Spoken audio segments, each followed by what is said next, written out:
తాకట్లో ఉన్న బంగారాన్ని విడిపించి ఆ రోజున మార్కెట్ ధర కట్టి మిగిలిన డబ్బును మీకు అందిస్తుంది కొమ్మూరి గోల్డ్.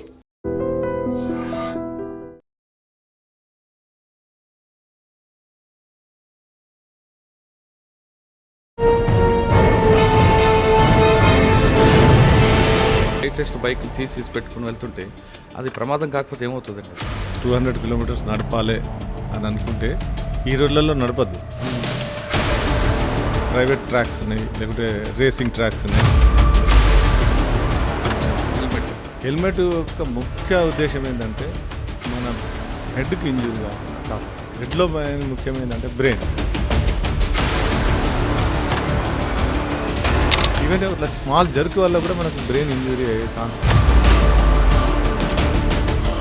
బ్రెయిన్ ఇంజూరీ కాకుండా హెల్మెట్ కావాలి, ఇది ప్రధాన ఉద్దేశం. 100 మీటర్లు కానీ పెట్టుకోవాలా హెల్మెట్? పెట్టుకోవాలి సార్. 100 మీటర్లు కాదు, మనం బండి తీసి పక్కకు జరిగితే కూడా పెట్టుకోవాలి. బండి స్టాండ్ తీసి పక్కన పెట్టి స్టాండ్ పెట్టడానికి కూడా హెల్మెట్ పెట్టుకోవాలి. బండి తీసే ముందు హెల్మెట్ పెట్టుకోవాలి.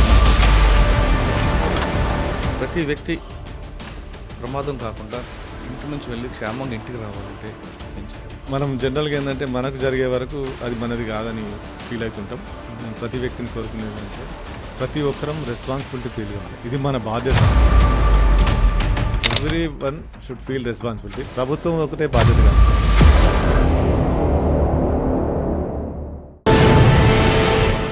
Welcome to crime diaries. దేశంలో హత్యల కన్నా రోడ్డు ప్రమాదాల వల్లే ఎక్కువ మంది ప్రాణాలు కోల్పోతున్నారు.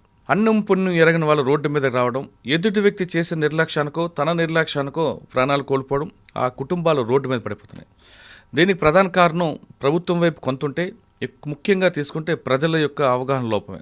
అంటే డ్రైవింగ్ చేసే వ్యక్తి నిర్లక్ష్యం వల్లే ప్రమాదాలు ఎక్కువ జరుగుతున్నాయని గణాంకాలు చెప్తున్నాయి. ఎక్కువ శాతం తీసుకుంటే హైవేల మీదే కాకుండా చిన్న చిన్న రోడ్లో కూడా రోడ్డు ప్రమాదాలు జరుగుతుంది. దీనికి మరొక కారణం ఎక్కువగా స్పీడ్ డ్రైవింగ్, లేదా డ్రింక్ అండ్ డ్రైవింగ్, లేదా హెల్మెట్ పెట్టుకోకపోవడం. అసలు టోటల్గా చూస్తే ట్రాఫిక్ రూల్స్ పాటించడం వల్లే ప్రమాదాలు జరుగుతున్నాయని రికార్డ్స్ చెప్తున్నాయి. అందుకోసమే ప్రభుత్వం ప్రతి సంవత్సరం జనవరి 31 వరకు రోడ్ సేఫ్టీ వీక్ అని నిర్వహిస్తుంటుంది. అందులో భాగంగా ఈరోజు మనం ఒక ముఖ్య అతిథిని పిలిచాం. ఆయన రోడ్డు ప్రమాదాల మీద పూర్తిగా అవగాహన ఉంది. దాదాపు ట్రాన్స్పోర్ట్ డిపార్ట్మెంట్లో పనిచేసి 30 సంవత్సరాల పైకి పనిచేసి రిటైర్ అయిన వ్యక్తి. ఆయనే ఈరోజు మన గెస్ట్. పేరు పుప్పాల శ్రీనివాస్ గారు, deputy transport commissioner Telangana. Puppala Srinivasarao గారు ట్రాన్స్పోర్ట్ డిపార్ట్మెంట్ మీద చాలా అవగాహన, చాలా స్టడీ చేశారు. కాబట్టి ఆయన అడిగి రోడ్డు ప్రమాదాలకు ప్రధాన కారణం ఏంటి, ప్రభుత్వం ఏం చేయాలి, ముఖ్యంగా ప్రజలు ఏం చేయాలనే విషయాన్ని సార్ నడి తెలుసుకుంది. సార్ నమస్తే అండి. నమస్కారం. శ్రీనివాస్ గారు, మీరు డిపార్ట్మెంట్లో చాలా కింద నుంచి గ్రౌండ్ లెవెల్ నుంచి పైకి వచ్చారు. ఇటీవల కాలం డిప్యూటీ కమిషనర్ రిటైర్ అయ్యారు. మీకు ప్రతి ప్రమాదం వెనక ప్రధాన కారణం అయినా మీరు స్టడీ చేస్తుంటారు. దాని మీద మీరు రీసెర్చ్ చేయడం, ఒక డాక్టరేట్ కూడా మీరు సంపాదించుకున్నారు. ఇక్కడ ఒకటే కాకుండా వేరే కంట్రీ కూడా వెళ్ళి మీరు మాట్లాడినట్లుగా రికార్డ్స్ చెప్తుంటాయి. మనం ఇందాక మాట్లాడినట్టుగా మర్డర్ల కన్నా రోడ్ యాక్సిడెంట్స్ వల్ల ఎక్కువ మంది చనిపోతుంది. దానికి కూడా ప్రభుత్వం కూడా సీరియస్గా తీసుకుంటుంది. అంటే ప్రభుత్వం చేసే బాధ్యత చేస్తున్న 2 వీలర్ కానీ 4 వీలర్ డ్రైవర్ ఎలాగ చేయాలి, డ్రైవింగ్ మన అవగాహన ఎలాగ ఉండాలి, మనం చేయాల్సిన పని ఏంటి విషయం మీద మీరు ఒక 9 పాయింట్లు పెట్టుకుని ఉంటున్నారు. ఒక్కొక్క పాయింట్ చెప్పండి. ఆ పాయింట్ వల్ల ప్రమాదం ఎలా జరుగుతుంటుంది, దాంట్లోంచి మనం ప్రభుత్వం ఏం చేయాలి, డ్రైవింగ్ చేసే వ్యక్తి ఏం చేయాలనేది చెప్పండి. ముందుగా మనం గణాంకాల గురించి మీరు అన్నట్టు చెప్పుకున్నట్టయితే మన భారతదేశం ప్రపంచంలో రోడ్డు ప్రమాదాల వల్ల మరణించే వారి సంఖ్య ప్రపంచంలో నెంబర్ 1లో ఉంది. ప్రమాదాలు సంఖ్యలో నెంబర్ 1 లేదు. ప్రమాదాల సంఖ్యలో నెంబర్ 1 అమెరికా ఉంది. 30 లక్షల ప్రమాదాలు జరుగుతాయి. అంటే ఎవ్రీ ప్రమాదం రికార్డ్ అవుతుంది అక్కడ, చిన్నదైనా పెద్దదైనా. మన దగ్గర ప్రమాదాలు 6 లక్షల ప్రమాదాలు జరిగినట్టయితే అందులో దాదాపు 2023 గణాంకాలు మనకు అఫీషియల్గా రిలీజ్ అయినాయి. 173,800 మంది చనిపోయారు. అయ్యో. మరి 6 లక్షల ప్రమాదాలలో 173,000 మంది చనిపోయారు. అక్కడ 30 లక్షల ప్రమాదాలలో 30,000 మంది చనిపోయారు. అంటే 100,00,000 చనిపోయినా మళ్ళీ తర్వాత మన కాలు చేయి యూరోపియన్ కూడా ఇంకా డబుల్ ఉంటాయి. ఇక గాయపడిన వారి సంఖ్య, అందులో తీవ్రంగా గాయపడిన వారు ఉంటారు, కొద్ది గాయాలతో బయటపడ్డ వారు ఉంటారు. తీవ్రంగా గాయపడిన వాళ్ళు అంటే మన అంగవైకల్యం పొందొచ్చు, కొంతమంది మంచానికి అంకితం కావచ్చు, పారాలిసిస్ అటువంటివి వచ్చి లేవలేని స్థితిలో కూడా ఉండొచ్చు. వాళ్ళు ఉంటారు సార్. ఇప్పుడు చెప్తున్న 170,000 మంది కుటుంబాలు రోడ్డు మీదకి వచ్చాయి. ఒక కుటుంబ పెద్ద పోయినట్టయితే మనం చూస్తాం, సడన్గా వాళ్ళ లైఫ్ స్టైలే మారిపోతుంది. అయితే ఈ ప్రమాదాలకు జరిగిన కారణాలను విశ్లేషించినట్లయితే, అంటే మనమే కాదు, ప్రపంచవ్యాప్తంగా ప్రపంచవ్యాప్తంగా కూడా రోడ్ సేఫ్టీ పర్ఫార్మెన్స్ టార్గెట్స్ అనేది ఒకటి పెట్టుకున్నాయి. అంటే WHO ఇచ్చింది మనకు 12 టార్గెట్లలో 6 టార్గెట్లు మనిషికి సంబంధించినవి. అంటే రోడ్ సేఫ్టీ మేనేజ్మెంట్ కాకుండా రోడ్ గురించి 2 టార్గెట్లు ఉన్నాయి. అట్లే హెల్త్ అంటే ఆఫ్టర్ యాక్సిడెంట్ మనకు ప్రమాదాల నుంచి బారిన పడే వాళ్ళని రక్షించడం అనేది మెడికల్ ఎమర్జెన్సీ అయితే, ఇందులో ముఖ్యంగా ఏంటంటే ఓవర్ స్పీడ్ ఒకటి, దాని తర్వాత డ్రింక్ అండ్ డ్రైవ్, తర్వాత మూడోది ఫ్యాటిగ్ అంటే మనం అలసట వల్ల జరిగే ఫ్యాటిగ్, తర్వాత డిస్ట్రాక్షన్ ఏదైతే మనం డిస్ట్రాక్ట్ అవుతుంటామో సెల్ ఫోన్లో మాట్లాడేటువంటి డిస్ట్రాక్షన్, దాని తర్వాత ఈ 4 ప్రధాన కారణాలు. దీని తర్వాత మనం రూల్స్ పాటించకపోవడం, డేంజరస్ డ్రైవింగ్, అట్లే ఇవన్నీ కూడా ప్రమాదాల కారణాలు. అయితే ప్రమాదం జరిగినప్పుడు రక్షించేటి మనకు 2. ఒకటి మోటార్ సైకిల్ అయితే హెల్మెట్, కారు అటువంటిది అయితే సీట్ బెల్ట్. కారు కావచ్చు, కొన్ని లారీలో డ్రైవర్కు ఇప్పుడు సీట్ బెల్ట్ వస్తుంది, బస్సులో డ్రైవర్కి సీట్ బెల్ట్ వస్తుంది. బస్సులో కూడా సీట్ బెల్ట్స్ ఉంటే బాగుంటుంది, కానీ మన దగ్గర ఇంకా కంపల్సరీ రాలేదు. ఇవి ప్రమాదం జరిగినప్పుడు మనం రక్షిస్తాయి. అవి వివరంగా మనం ముందు చెప్పుకుందాం. అయితే ఇప్పుడు మనం 7 రకాలు ప్రమాదానికి ప్రమాదానికి ముందు 2 ఏమో ప్రమాదం తర్వాత. మనం అంటే స్పీడ్ తీసుకున్నట్లయితే ఫస్ట్ మనం తీసుకున్నట్లుగా రోడ్ మీద దీంట్లో 3 3E ఉంటుంది: ఎడ్యుకేషన్, ఎన్ఫోర్స్మెంట్, ఇంజనీరింగ్. ఈ మూడిట్లో ఎక్కువ ప్రమాదాలు జరగడానికి ప్రధాన కారణం ఏమొస్తుంటుంది? అంటే ఈ కాన్సెప్ట్ త్రిబుల్ అనేది ఓల్డ్ కాన్సెప్ట్, అది అంటే ఇంకా రన్ అవుతుంది. కానీ ఆ త్రిబుల్ని ఇప్పుడు మనం త్రిబుల్ని విడదీసి ఇప్పుడు మనం ఏంటంటే 12 రోడ్ సేఫ్టీ పర్ఫార్మెన్స్ టార్గెట్స్ చెప్పుకున్నాం కదా. అందులో ఫస్ట్ 2 ఏంటంటే రోడ్ సేఫ్టీ మేనేజ్మెంట్. ఒకటి ఏంటంటే మనం ఒక టార్గెట్ పెట్టుకోవడం, ఒక రోడ్ సేఫ్టీ మనం స్ట్రాటజీ తయారు చేయడం, రోడ్ సేఫ్టీకి ఒక బాడీ తయారు చేయడం మొదటిది. రెండవది ఏంటంటే రోడ్ సేఫ్టీ యొక్క అదేంది యాక్ట్, దాన్ని ఇంప్లిమెంట్ చేయడం. సపోజ్ మన దగ్గర ఎప్పుడో 2019లో మనకు ఫైన్స్ మారినట్టయితే ఇప్పటి వరకు మనకు అంటే మొన్న మనం ఇంప్లిమెంట్ చేయగలిగిన మన రాష్ట్రంలో, కొన్ని రాష్ట్రాలు ముందే ఇంప్లిమెంట్ చేసినాయి. ఇట్లా ఎన్ఫోర్స్మెంట్ ఏదైతే ఉందో ఆ ఇంప్లిమెంటేషన్ ఆఫ్ యాక్ట్ అనేది 2వ కారణం. 3వది 4వది ఏంటంటే పాత రోడ్లు ఏదైతే ఉంటాయో వాటి స్టాండర్డ్స్. అంటే మనకు రోడ్స్లో కూడా మనకు క్లాసెస్ వచ్చినాయి, అంటే కేటగిరీస్. ఎంత సేఫ్టీ కేటగిరీ అనేది వచ్చింది. ఆ సేఫ్టీ ఉందా లేదా, ఆ సేఫ్టీ ర్యాంకింగ్స్ ఉన్నాయా లేవా రోడ్స్కు. ఓల్డ్ రోడ్స్ అయితే 75% రోడ్స్ను 2030 వరకు మనం ఆ సేఫ్టీ పర్ఫార్మెన్స్ టార్గెట్స్ లోపల చేయడం. కొత్త రోడ్స్ అయితే ఇప్పుడు కొత్తది వేసినప్పుడే మరి అందరికీ సేఫ్టీగా ఉండేటట్టు, అంటే అందరూ అంటే ఆ రోడ్ను ఉపయోగించేవాళ్ళు, కారు వాళ్ళే కావచ్చు, లారీ కావచ్చు, పెడెస్ట్రియనే కావచ్చు, వీళ్ళందరికీ సేఫ్టీగా ఉండేటట్లు మనకు ఆ రోడ్ సేఫ్టీ ర్యాంకింగ్స్. దీని తర్వాత వాహనాలకు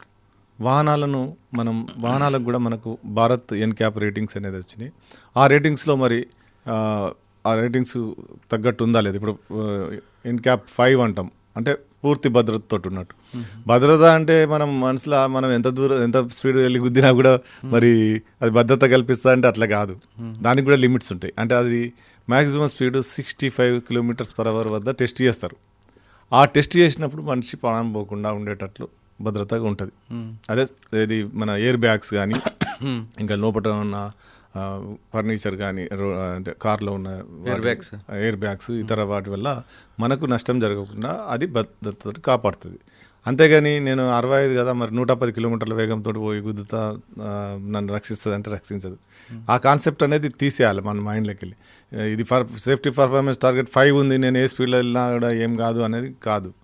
ఇంకోటి ప్రమాదం జరిగినప్పుడు అది లక్, అంటే ఎలా దెబ్బలు తగులుతాయి అనేది మనం చెప్పలేము. అట్లే మరి ఈ వెహికల్స్ 2 అయిపోయిన తర్వాత దానిలో ఇది డ్రింక్ అండ్ డ్రైవ్, అట్లే డిస్ట్రాక్షన్ తర్వాత ఫ్యాటిగ్ అంటే మన పని గంటలు, అంటే ఒక డ్రైవర్ 8 గంటల కంటే ఎక్కువ పని చేయకూడదు. అప్పుడు 12 గంటలు 18 గంటలు నడుపుతూనే ఉంటాడు. ఈవెన్ మనం పర్సనల్ వెహికల్ కూడా మనం తీర్థయాత్రలకు కానీ లేకుంటే ఇంకేటన్నా వేరే ఫంక్షన్లకు కానీ అటు వెళ్ళినప్పుడు మరి కంటిన్యూస్గా వెహికల్ నడుపుతాం, లేదంటే అక్కడ వెళ్ళిన తర్వాత పని చేసుకుంటాం, అట్లా తిరిగి వస్తుంటాం. ఇవన్నీ కూడా మనిషికి సంబంధించినవి. దీని తర్వాత ప్రమాదం జరిగిన తర్వాత మరి చూసినట్టయితే మనకు ఇది ఎమర్జెన్సీ సర్వీసెస్ అవసరం. గోల్డెన్ అవర్ అంటాం. ఫస్ట్ అవర్లో మనకు ఏదైతే మనకు మెడికల్ సేవలు అందుతాయో ఆ మెడికల్ సేవలు అందడం వల్ల మనం రక్షించడానికి ఎమర్జెన్సీ మనకి వస్తుంది.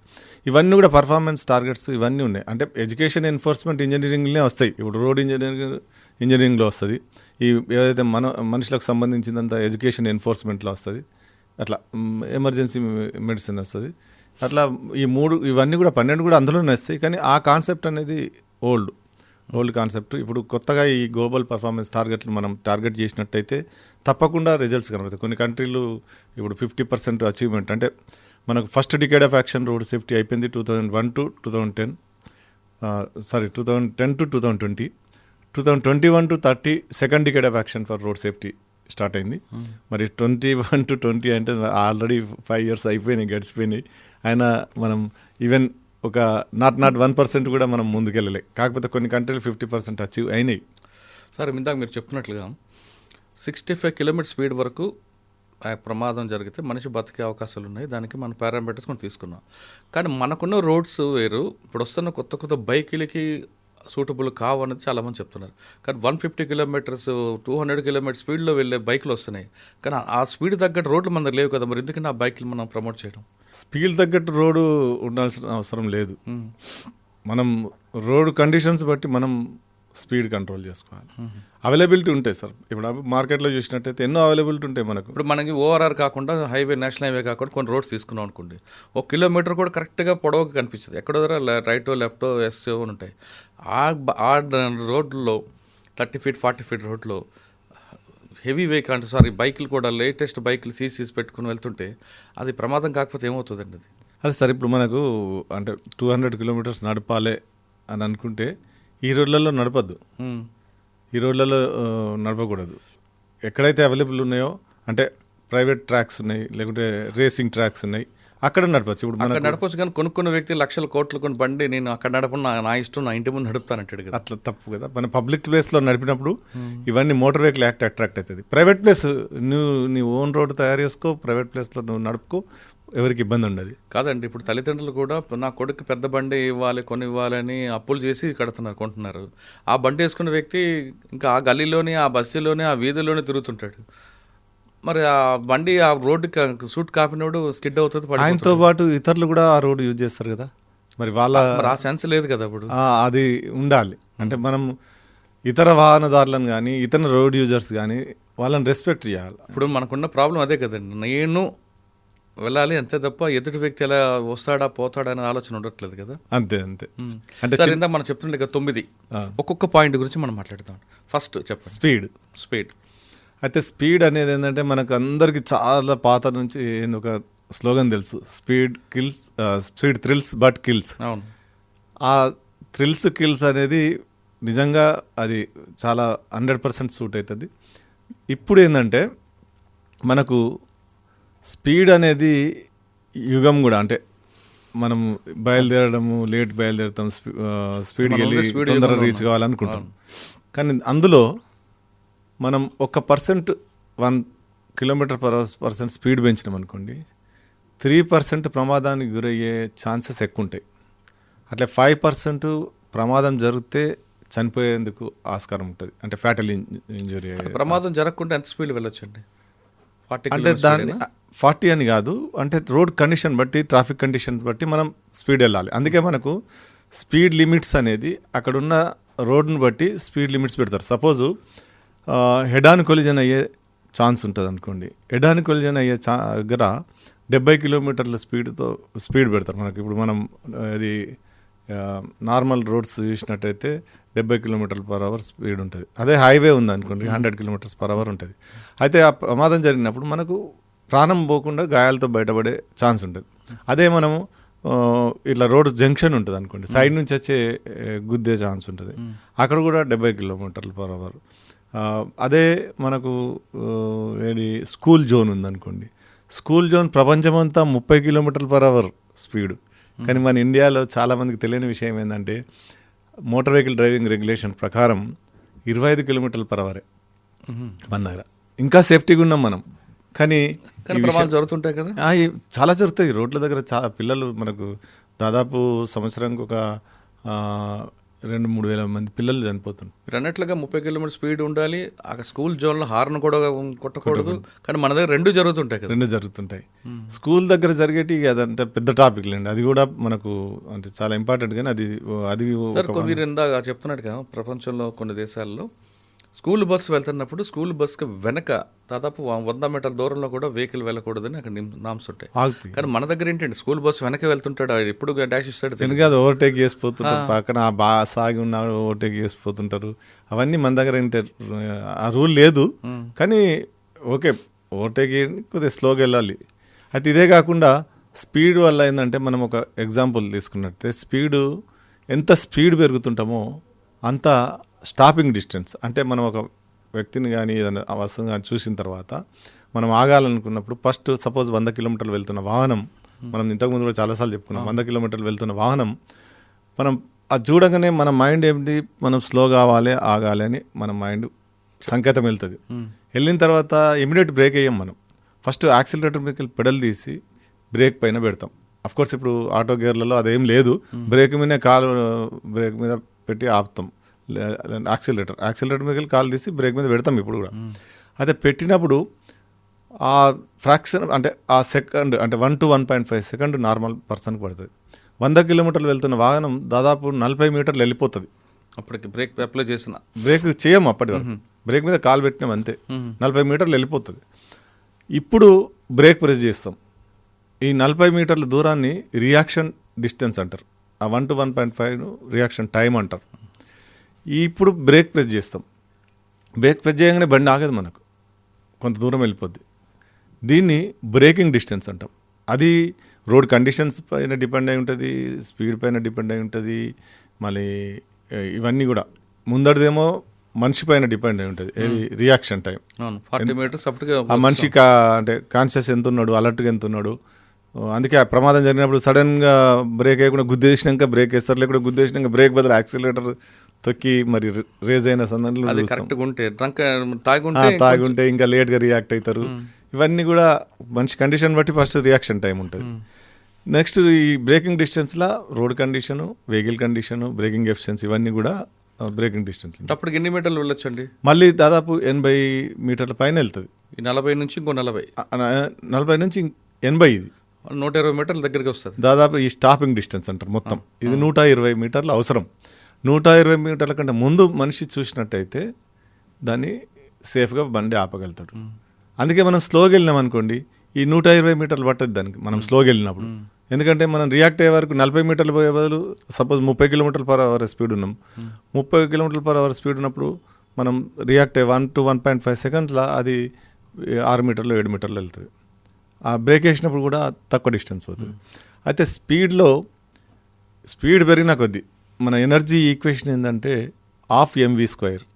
ఎం అంటే mass of the vehicle including మనం కూడా అంత వెయిట్ అనుకోరాదు అంటే మాస్.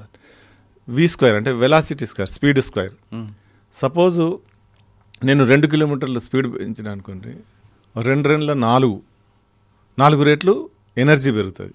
అదే 3 పెంచిన అనుకోండి, 3 9 రెట్లు 9 ఇంటూ మాస్ ఎనర్జీ పెరుగుతుంటుంది.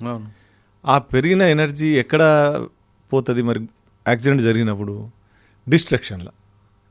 మనకు లా ఉంది ఏంది, energy neither can be created nor destroyed, but one form can be converted into other form. అంటే ఎనర్జీని మనం క్రియేట్ చేయలేము, డిస్ట్రాక్ట్ చేయలేము, కానీ ఒక ఫామ్ నుంచి ఇంకో ఫామ్కు కన్వర్ట్ చేయగలం. అందుకే ఇప్పుడు మనం నీటి నుంచి విద్యుత్, ప్రవహించే నీటి నుంచి ఆ ఎనర్జీని విద్యుత్ తయారు చేస్తాం. కోల్ నుంచి కోళ్ళు ఉన్న ఎనర్జీని మనం విద్యుత్ తయారు చేస్తాం, బర్న్ చేస్తాం. అట్లనే ఇక్కడ ఈ ఎనర్జీ అంతా ఏమైందంటే డిస్ట్రక్షన్. అది మనిషే కావచ్చు, కార్లో ఉన్న మనిషే కావచ్చు, బయట ఉన్న ఏదైనా ఫర్నిచరే కావచ్చు, దేనికైతే గుద్దుతో అది ఈ ఎనర్జీ అంతా డిస్ట్రక్షన్లో వేస్ట్ అవుతుంది. ఎప్పుడైతే స్పీడ్ పెంచడమో ఎనర్జీ ఎక్కువ ఉంటుంది, డిస్ట్రక్షన్ ఎక్కువ ఉంటుంది. అందుకని స్పీడ్ ఎంత తక్కువ ఉంటే అంత గాయాలు కూడా తక్కువ అవుతాయి, మనిషి ప్రాణాలు పోకుండా ఉంటుంది. ఈ స్పీడ్ లిమిట్స్ కూడా పెట్టేది అందుకే. తక్కువ స్పీడ్ తోటి గుద్దితే 30 కిలోమీటర్స్ పర్ అవర్ గుద్దితే ప్రాణం పోదు, కాకపోతే కొంత చిన్న గాయాలతోటి బయటపడవచ్చు. అందుకే స్కూల్ జోన్లలో మన దగ్గర 25 km/h motor vehicle driving regulation 16 చెప్తుంది మనకు. అంటే మోటార్ వెహికల్ డ్రైవింగ్ రెగ్యులేషన్స్ అనేది 99% ఎంత మంచి వ్యక్తి అయినా తెలివై అసలు అవి ఉన్నాయా అంటారు ఎవరన్నా అడిగితే మనం. చాలా మంది motor vehicle driving regulation. Sir, ఎటువంటి ప్రమాదం జరగకుండా ఇంటి నుంచి వెళ్ళే వ్యక్తి క్షేమంగా ఇంటికి రావాలంటే ఎంత స్పీడ్లో ఉండాలి? అంటే హైవేస్ అయితే 80-85 అయితే నేను అంతే పోతుంటా. 85-85లో వెళ్తుంటే మనకు ఒక స్పీడే కాదు, రెండోది ఏంటంటే మనకు ఫ్యూయల్ కన్జంప్షన్ కూడా బాగా వస్తుంది. ఫ్యూయల్ కన్జంప్షన్ బాగా వస్తుంది, పొల్యూషన్ కాదు. ఎందుకంటే మనం ఎక్కువ స్పీడ్ వెళ్తున్నట్టు బర్న్ ఎక్కువ అవుతుంటుంది, అందులో వేస్టేజ్ ఆఫ్ ఫ్యూయల్ కూడా అవుతుంటుంది. ఎప్పుడైతే వేస్టేజ్ ఫ్యూయల్ అవుతుంటుందో మన పొల్యూషన్ లెవెల్స్ కూడా పెరిగిపోతుంటాయి. అంటే అన్బర్న్డ్ ఫ్యూయల్ ఏదైతే ఉంటుందో అది వాతావరణంలో కలిసి పొల్యూట్ అవుతుంటుంది. మనకు ఇవన్నీ కూడా మనకు కారణాలు. అంటే ఒక్క స్పీడ్ తోటి ఇదే కాకుండా ఇంకా వేరే లాభాలు కూడా ఉన్నాయి. ఏది మనకు ఫ్యూయల్ సేవ్ అవ్వడం, పొల్యూషన్ కాకుండా చూడడం, ఇవన్నీ కూడా ఉన్నాయి. అందుకే చాలామంది నేను ఎక్స్పీరియన్స్ డ్రైవర్ను ఎంత స్పీడ్ అయినా కంట్రోల్ చేస్తా అంటే కష్టం. ఇప్పుడు మొన్న మనకు కర్నూలు దగ్గర ప్రమాదం జరిగింది. మరి 19 వెహికల్స్ అంటే పోలీసు వారి రిపోర్ట్ ప్రకారం 19 వాహనాలు ఆ మోటార్ సైకిల్ పడ్డ తర్వాత దాటెళ్ళినాయి. అంటే 19 డ్రైవర్స్, అక్కడ ఒక మోటార్ సైకిల్ ఉంది, దాన్ని మనం తప్పించి నెగోషియేట్ చేయాలని. అందులో బస్సులు కూడా ఉన్నాయన్నారు. మరి బస్సు అది మోటార్ సైకిల్ తప్పించి వెళ్ళినాయి. మరి ఈ 20వ వ్యక్తి ఎందుకు తప్పించలేకపోయిండు? మరి 19 వాహనాలు తప్పించుకున్నాడు కర్నూలు బస్సు ప్రమాదం దగ్గర. మరి ఈ వెహికల్ ఎందుకు కావేరీ? అదే ఇక్కడ మనం ఇన్వెస్టిగేట్ చేయాల్సింది అది. మనదంతా ఎటో తిరిగి ఏదో కారణాలు చెప్పి ఆ గుద్దడం వల్ల మిగతా ప్రమాదం అది కాలిపోవడం అవన్నీ పెట్రోల్ తోటి అది ఎంత జరిగింది. కానీ దానికి కారణమేంది? డ్రైవర్కు సరైన 2 డ్రైవర్లు ఉన్నారు, మళ్ళీ ఒక ఆయన పడుకున్నాడు. మరి డ్రైవర్కు సరైన రెస్ట్ ఉంది. ఇప్పుడు ఏమంటే 2 డ్రైవర్లు ఉంటాం, కానీ ఆ డ్రైవరు అంతకుముందు రోజు ఆయన దినచర్య ఏముండే, ఆయన మరి సరిగ్గా నిద్రపోకుండా లేదా, ఒకవేళ అందులోనే పడుకున్నా సరిగ్గా నిద్ర పట్టిందా లేదా, ఇవన్నీ కూడా మనం ఆయన దగ్గర విచారణ చేయాల్సిన అవసరం ఉంది. ఇందుకే ఇన్వెస్టిగేషన్ నేను అంటే 100% తప్పు మన స్టాటిస్టిక్స్.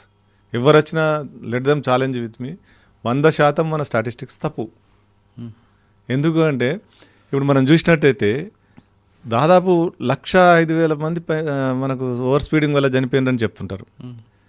డ్రంక్ అండ్ డ్రైవింగ్ వల్ల చనిపోయేది 2% అంటారు. డ్రంక్ అండ్ డ్రైవింగ్ శాతం 20% పైన ఉంటుంది. కానీ మనకు ఫ్యాటల్ యాక్సిడెంట్లు ఒకటి కూడా మనకు డ్రంక్ అండ్ డ్రైవింగ్ వల్ల జరిగిందా, లేకుంటే అన్ని ఓవర్ స్పీడింగ్ ఖాతాలో పడిపోతుంటాయి. అవునండి, అది పోలీసుకున్న కామన్ డైలాగ్, అతి వేగం వల్ల. అంటే పోలీసును తప్పుపట్టడం లేదు కాదు, మన దగ్గర ఇక్కడ ఒక accident investigation, scientific accident investigation అనేది లేదు. లేకపోయేసరికి ఏదో ఒక కారణం చూస్తే తెప్పి 4 రోజులలో తప్పుకుంటారు. కావాలంటే రోడ్ యాక్సిడెంట్ జరిగిన దాంట్లో ఆ చార్జ్ షీట్ చూడండి, అతి వేగము, అదే నిర్లక్ష్యము, ఈ 2 పదాలే రిపీట్ అవుతుంటాయి. దాని వల్లనే మనకు ఓవర్ స్పీడింగ్ లో వచ్చేస్తుంది. కాపీ పేస్ట్ అవుతుంటది, ఎక్యూజ్డ్ పేరు మారుతుంది, కంటెంట్ మాత్రం కాపీ పేస్ట్ ఉంటుంది. అతి వేగము, నిర్లక్ష్యం వల్ల ప్రమాదాలకు కారణం అయిందంటాడు అంతే. లేదు మద్యం సేవించిన చాలా తక్కువ ఉంటుంది, ముందైతే ఈ 2 ఉంటుంటాయి. సార్, ఇప్పుడు కర్నూలు విషయంలో తీసుకుంటే అంటే అక్కడ బ్రేక్ అప్లై చేయడం వల్ల లేట్ అయిందా, ఆయన మైండ్ పని చేయడం వల్ల లేట్ అయిందా? అంటే ఇదే ఇప్పుడు మనం స్పీడ్ వల్ల మనకు కంట్రోల్ చేయడం, అంటే రియాక్ట్ అయ్యి అవన్నీ చేసే లోపల అది దాని మీద ఎక్కేసింది. దానికి తర్వాత కూడా కారణాలు ఉంటాయి, ఇక మనం చెప్పుకునే కారణాలు ఉన్నాయి కదా. డ్రంక్ అండ్ డ్రైవింగ్ కానీ, అంటే డ్రంక్ అండ్ డ్రైవింగ్ అని ఉందో లేదో నేను అన్నాను, కాకపోతే డ్రంక్ అండ్ డ్రైవింగ్ కానీ, ఇంకా ఫ్యాటిక్ కానీ, డిస్ట్రాక్షన్ కానీ, ఇవన్నీ కూడా అక్కడ లేట్ రియాక్షన్కు ఛాన్స్. అంటే మీరు చెప్పినట్లుగా ఆ ఫోర్స్ వల్ల ఆ ఎనర్జీ అంతా దామే పడింది, బైక్ మీద పడి కొంచెం ఎక్కువ ఎనర్జీ సార్, బండిని కంట్రోల్ చేయలేకపోయాడు. అంటే 19 మంది ఎవరైతే దాన్ని గమనించి కంట్రోల్ చేసి వెళ్ళిపోయినరో, ఈ వ్యక్తి దాన్ని వెహికల్ను నెగోషియేట్ చేయలేకపోయాడు. అంటే ఫస్ట్ నెగోషియేట్ ఎప్పుడు చేస్తాడు సార్? దాన్ని గమనించినాక. దాన్ని గమనించాలి కదా, అక్కడ ఒక మోటార్ సైకిల్, అది గమనించడం లేట్ గమనించిండి. ఆ లోపల ప్రమాదం జరిగిపోయింది.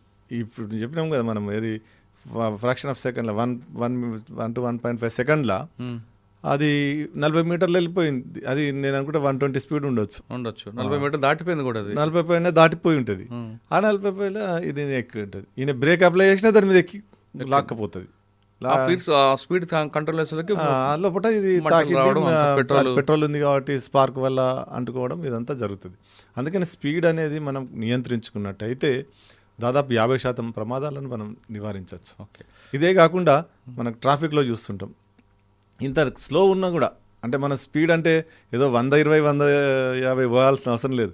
హైదరాబాద్ ట్రాఫిక్లో ఎంత ఉంటుంది, మ్యాక్సిమం 30 నుంచి 60 పోగలుగుతాం. అవును, 60 లేదు 30 నుంచి అంటే కొన్ని ఫ్రీ ఉన్న దగ్గర 60 పోగలుగుతాం సార్, 60 టచ్ అవుతాం. కానీ 30 ఉన్న దగ్గర కూడా ముంగటని పోయి గుద్దుతాం. అవును, ముంగట బండిని పోయి గుద్దుతారు చాలా మంది. అంటే మనం ఆత్మవిమర్శన చేసుకోవాలి. అంటే విన్నే ప్రేక్షకులకు చెప్తున్నాను. లేదు కరెక్ట్. 30లో కూడా పోయి గుద్దుతాం. అంటే 30లో పోయి గుద్దుతున్నావు అంటే నువ్వు డిస్ట్రాక్షన్లో ఉంటావు, సెల్ ఫోన్ మాట్లాడుతుంటావు, లేక పక్క వాళ్ళతో మాట్లాడుతుంటావు, వెనక పిల్లలు ఉండడం వల్ల వాళ్ళతో మాట్లాడుతుంటావు, ఏదో వల్ల ఇయర్ ఫోన్స్ పాటలు ఇవన్నీ కూడా ఇన్ఫర్టైన్మెంట్, మన ఎంటర్టైన్మెంట్ కొరకు ముందట ఇవాళ రేపు ఒక వెహికల్లో చూసినా ఇక్కడికి వెళ్ళి అక్కడ దాకా మొత్తం అది మన డిస్ప్లేనే ఉంది. ఎలక్ట్రిక్ వెహికల్ మొత్తం ఈడికెళ్ళి ఆడికి డిస్ప్లేనే ఉంది. ఆ డ్రైవరు డిస్ట్రాక్ట్ కాడంటే ఎందుకు కాడు? అవును, లోపల కూడా ఒక ఎల్సీడీలు ఉంటాయి, పాటలు, టీవీ, అవన్నీ మనం పెట్టుకునేవి. మళ్ళీ ఇవన్నీ అది పెద్ద టాపిక్, డిస్ట్రాక్షన్. ప్రతి టాపిక్ కూడా ఇప్పుడు మనం చెప్పుకునేది ఒక 2-3 గంటలు ఈజీగా పడుతుంది దాని మీద క్లియర్. సార్ ఇంకా స్పీడ్ తర్వాత ఏమొస్తుందండి? స్పీడ్ తర్వాత మ్యాక్సిమం డిస్ట్రాక్షన్. మనం డిస్ట్రాక్షన్ అనేది ఎక్కడ ఇన్వెస్టిగేషన్లో రాదు. డిస్ట్రాక్షన్ అనేది మీకు అసలు కన్నే పడదు. ఇది స్టాటిస్టిక్స్లో ఎప్పుడు కనబడుతుంది? ఆ ఇన్వెస్టిగేషన్ ఆఫీసర్ అంటే సైంటిఫిక్ ఇన్వెస్టిగేషన్ చేసినట్టయితే అది డిస్ట్రాక్షన్ అనేది ఎవరు చెప్పాలి? డ్రైవరే చెప్పాలి. డ్రైవర్ ఒప్పుకోడు. మన దగ్గర డ్రైవర్ నేను తప్పు చేసినా అని ఒప్పుకోడు. ఒక సందర్భంలో నేను నా కళ్ళ ముందట ప్రమాదం జరిగింది. ఆదిలాబాద్ కంటే ఇంత ముందు ఘాట్ ఉండే, అందులో పడ్డది. వెంటనే మేము దిగి ఆ డ్రైవర్ రక్షణ అనిపోతే డ్రైవర్ క్లీనర్ తోటి ఇద్దరు మంచిగానే ఉన్నారు. డ్రైవర్ క్లీనర్ తోటి ఏం చెప్తున్నారే, బ్రేక్ లైన్ తోడరే అంటున్నాడు. అంటే బ్రేక్ ఫెయిల్ అయింది, బండి యాక్సిడెంట్ అయింది అని చెప్పడానికి. బ్రేక్ పైపులు ఉంటాయి కదా హైడ్రాలిక్ అని, అదని ఇరగొట్టమంటున్నాడు. ఇరగొడితే అంటే బ్రేక్ పడిపోయింది కాబట్టి నాకు బ్రేక్ ఫెయిల్ అయింది, యాక్సిడెంట్. వీడు డిస్ట్రాక్షన్ వల్ల పడేసాడు. అట్లా ఇలా డ్రైవర్ ఒప్పుకోడు. అదే మనకు ఇన్వెస్టిగేషన్లో మనకు అంతకుముందు ఒకటి 50 మంది కాలిపోయారు పాలెం దగ్గర, మహబూబ్ నగర్ జిల్లా. ఆ ప్రమాదంలో నేను డ్రైవర్ని కలిసిన. అయితే మనకు రిపోర్ట్ ఏమి ఇచ్చారంటే డీజిల్ ట్యాంకుకు ఒక కలవట్టు గుద్దుకున్నప్పుడు డీజిల్ ట్యాంక్ కూర్చుకొని దానికి డీజిల్ బయటకు రావడం వల్ల అంటుకొని, డీజిల్ మీరు చూడండి ఏ కొద్దిగా సైన్స్ అంటే flash point, fire point knowledge ఉన్న వాళ్ళైనా డీజిల్ వట్టిగా స్పార్క్ తోటి అంటుకోదు. డీజిల్ మీరు అగ్గిపుల్ల గీసుకొచ్చే పట్టుకుంటే కానీ అంటుకోదు. పెట్రోల్ అయితే మీకు జస్ట్ మీకు గీచే స్పార్క్ తోటి అంటుకుంటుంది. మీకు ఎందుకు మన పెట్రోల్ బంక్లలో సెల్ ఫోన్ ఆన్ చేస్తే కూడా బ్లాస్ట్ అవుతుంది అయిన సందర్భాలు ఉన్నాయి. అయితే ఆ దాన్ని మన రిపోర్టు ఇక్కడికి వెళ్ళిన రిపోర్ట్ ఏంటంటే డీజిల్ ట్యాంక్ వల్ల అంటే రోడ్డు అక్కడ నేరో అవుతుంది, కల్వర్ట్ వచ్చి. యాక్చువల్లీ అక్కడ జరిగిన సంఘటన ఏం సార్ అంటే, ఈ వెహికల్స్ అన్నీ మనకు హై టెంపరేచర్లో పనిచేస్తాయి. ఓలో వాహనంలో హై టెంపరేచర్తో పనిచేస్తాయి. వెనుక 6 సెన్సర్లు ఉంటాయి. ఆ సెన్సర్లు మనకు ఓవర్ హీట్ అయినప్పుడు కానీ ఏదైనా జరిగినప్పుడు మనకు డ్రైవర్కు అలర్ట్ చేస్తాయి. కానీ అన్ఫార్చునేట్లీ అక్కడ ఇంగ్లీష్ లాంగ్వేజ్ ఉంది, బీప్ వస్తుంది. డ్రైవర్కి ఇంగ్లీష్ రాదు, బీప్ వస్తుంది. బీప్ మనం తెలుసు కదా, ఇప్పుడు బీప్ నార్మల్గా నెగ్లెక్ట్ చేస్తాం. డ్రైవర్ కూడా అదే పని చేసిండు. వెనక రియర్ ఇంజన్ అంటుకున్నది. అంటుకున్న తర్వాత కూడా అట్లనే వస్తున్నాడు. బీప్ వచ్చినప్పుడు కొద్దిగా వెనుకకు చూసుకుంటే పొగ అవన్నీ అర్థమయ్యేది. ఇప్పుడు అది డ్రైవర్ కంపార్ట్మెంటు దానికి టచ్ ఉండదు, డోర్ ఉంటుంది మీరు చూసి. ఇప్పుడు తీసేసారు అనుకోండి. అయితే వెనక జరుగుతూనే ఉంది, నేను వచ్చేసిండు. వచ్చినాక క్లీనర్ చెప్పిండు వెనక నిప్పు అంటుకున్నట్టుందని. డ్రైవర్ ఏం చేసిండు, వెనకకు తిరిగి చూసిండు ఇట్లా, ఇది విండో నుంచి. చూసినప్పుడు జనరల్గా మనం డ్రైవింగ్ చేసేటప్పుడు పక్కకు తిరిగినా ఎటు తిరిగినా స్టీరింగ్ మాత్రం స్ట్రేట్ ఉంచుకుంటాం.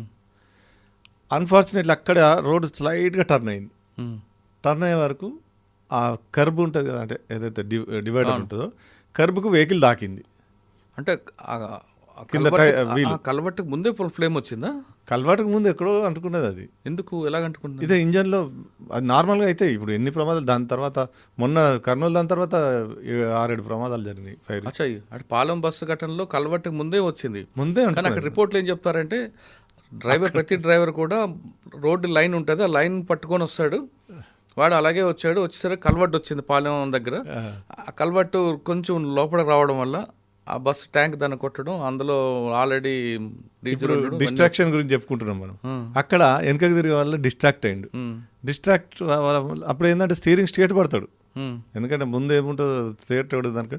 ఆ టర్నింగ్ వల్ల టైర్ దానికి దాకేయడం వల్ల బండి కంట్రోల్ తప్పింది. అప్పుడు అప్పటి వరకు బండి చాలా కాలిపోయింది. ఓ బండి సార్ 5 minutesలో మీకు లోపడంతా పొగంతా వ్యాపిస్తుంది. ఆ పొగకు దాదాపు అంతా అన్కాన్షియస్ అయిపోతారు, కెమికల్స్ అవి ఉండి. అలా దాదాపు అందరూ అన్కాన్షియస్ అయిపోయి అట్లే కాలిపోయారు. అయితే ఈయనే అటు పక్కకు జరిపిన తర్వాత ఒకరిద్దరు ఎవరో అలర్ట్ అయినారు, ఒక స్క్రాప్ డీలర్ ఆయన దునికేసిండు, ఈ డ్రైవర్ క్లీనర్ దునికేసారు. బండి పక్కకే మంచిగా పక్కనే ఆగి ఉంది, ఆపిండు తీసుకెళ్ళి. ఇక కంట్రోల్ తప్పగానే తీసుకెళ్ళి ఆపిండు. అదేం బొల్తా కొట్లే పల్టీ కొట్లే, అది అక్కడ కలవాటు గుద్దుకున్నది. ఆ కంట్రోల్ తప్పినాక కలవాటు గుద్దుకున్నది. అయితే ఈ సంఘటనలు ఏంటంటే డిస్ట్రాక్షన్ ఒకటి, అది నిప్పు అంటుకున్నది, ముందే అంటుకున్నది. దానికి ఇక వేరే కారణాలు చాలా ఉన్నాయి ఎందుకు దాన్ని చేసిరు అనేది, అది చెప్పుకోలేము అనుకోండి. కాకపోతే ఇవన్నీ రివీల్ చేయాలి. రివీల్ చేసినప్పుడే ప్రజలు జాగ్రత్తగా ఉంటారు. అయితే ఈ డిస్ట్రాక్షన్లో మనం చూసినట్టయితే ఏంటంటే ఫ్రాక్షన్ ఆఫ్ సెకండ్, మనం ఇంతకుముందు చెప్పుకున్నట్టు fraction of second is very important. అందుకే డ్రైవింగ్ చేసేటప్పుడు సెల్ ఫోన్లో మాట్లాడడం కానీ, సెల్ ఫోన్ టెక్స్ట్ కొట్టడం కానీ, లేదంటే వెనుకకి తిరిగి చూడడం. అట్లా ఇంకో ఉదాహరణ చెప్పుకున్నట్టయితే నీళ్ళ బాటలు తీసుకొని తాగుతుంటాం, లేకుంటే కొంతమంది టిఫిన్ చేస్తుంటారు, టిఫిన్ చేస్తారు, పక్కన ఒక క్లాత్ తీసుకొని ముఖం తుడుచుకుంటారు, సిగరెట్, రకరకాలు రకరకాలు ఉంటాయి. ఇంకా మనం ఇతర దేశాలలో చూసైతే కొందరు అద్దం ముందు మేకప్ చేసుకుంటూ కూడా డ్రైవింగ్ చేస్తారు. ఇవన్నీ ఉంటాయి కాబట్టి ఆ డిస్ట్రాక్షన్లో మన రియాక్షన్ లేట్ అవుతుంది. ఏదైతే రియాక్షన్ టైంలో రియాక్ట్ కామో అది లేట్ అవుతుంది. లేట్ అవ్వడమే కాకుండా ఎప్పుడైతే డిస్ట్రాక్ట్ అవుతుంటామో దాన్ని కప్పిపుచ్చుకోవడానికి ఏంటంటే ఇంకో తప్పు జరుగుతుంది. మనం బ్రేక్ దొక్కాలన్నా యాక్సిలరేటర్ దొక్కుతుంటాం. ఇవన్నిటి వల్ల ఆ కన్ఫ్యూజన్లో ఏదో జరుగుతాయి. అయితే ఈ డిస్ట్రాక్షన్ అనేది మీకు ఎక్కడ స్టాటిస్టిక్స్లో కనబడది, మనం ఆ స్టాటిస్టిక్స్లో కనబడదు కాబట్టి మనకు ఎవరికి తెలియడం లేదు. డిస్ట్రాక్షన్ అనేది చాలా ఇంపార్టెంట్. దాన్ని డిట్రాక్షన్ ఏమన్నారండి? డిస్ట్రాక్షన్ అంటే తెలుగులో ఏమంటారు? దృష్టి మరలడం. అచ్చా, మనం అంటే డ్రైవింగ్ నుంచి దృష్టి కాకుండా, ఇప్పుడు సార్ నేను 30లోనే ఉన్నా, చాలా ప్రమాదాలు జరుగుతాయి. 30లోనే ఉన్నా, కుక్కనో పందో అడ్డం వచ్చింది, గుద్దేసి పడిపోయినా, హెల్మెట్ లేదు, చనిపోయినా. అటువంటి సంఘటనలు చాలా ఉంటాయి. పంది, కుక్క ఇప్పుడు మోటార్ సైకిల్ మధ్యలో వస్తాయి, సడన్ బ్రేక్ వేసినట్టే ముందుకెళ్ళి ఎగిరి పడతాడు, పడ్డప్పుడు తలకు గాయాలి, చనిపోయిన సంఘటనలు చాలా ఉంటాయి మనకు. అంటే సార్ మనం రెండోది వచ్చాం, మూడోది ఏంటి?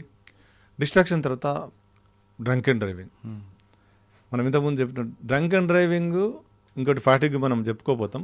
డ్రంక్ అండ్ డ్రైవింగ్, ఫ్యాటిగ్ అనేది దాదాపు అంటే ఎవరైతే ఫ్యాటిగ్ తోటి డ్రైవ్ చేస్తుంటారో వాళ్ళు దాదాపు equal to drunk and driving అన్నట్టు. ఎలా అంటే డ్రంక్ అండ్ డ్రైవింగ్లో అయితే ఏదైతే మనకు స్లో రియాక్షన్ కానీ, డ్రంక్ అండ్ డ్రైవింగ్లో రెండు ఉంటాయి, స్లో రియాక్షన్ ఉంటుంది, ఫాస్ట్ రియాక్షన్ ఉంటుంది. మనం ముందు చెప్పుకోవాల్సింది ఏంటంటే సెక్షన్ 185 ఏం చెప్తుంది, 0.03 ml 100 ml బ్లడ్ ఉన్నప్పుడు, దానికంటే ఎక్కువ ఉన్నప్పుడు మనకు చట్ట ప్రకారం నేరం. కొన్ని దేశాలు అయితే 0.03 అంటే ఎంఎల్లో చెప్పండి మీరు. అదే 0.03 ml per 30 ml కన్నా తక్కువ కాదు, బ్లడ్లో కాన్సన్ట్రేషన్, ఆల్కహాల్ కాన్సన్ట్రేషన్. ఆల్కహాల్ ఎంత తీసుకోవచ్చు? 30 ml తీసుకుని బండి డ్రైవింగ్ చేయొచ్చు. నేనేమనంటే 30 ml కాదు, 0.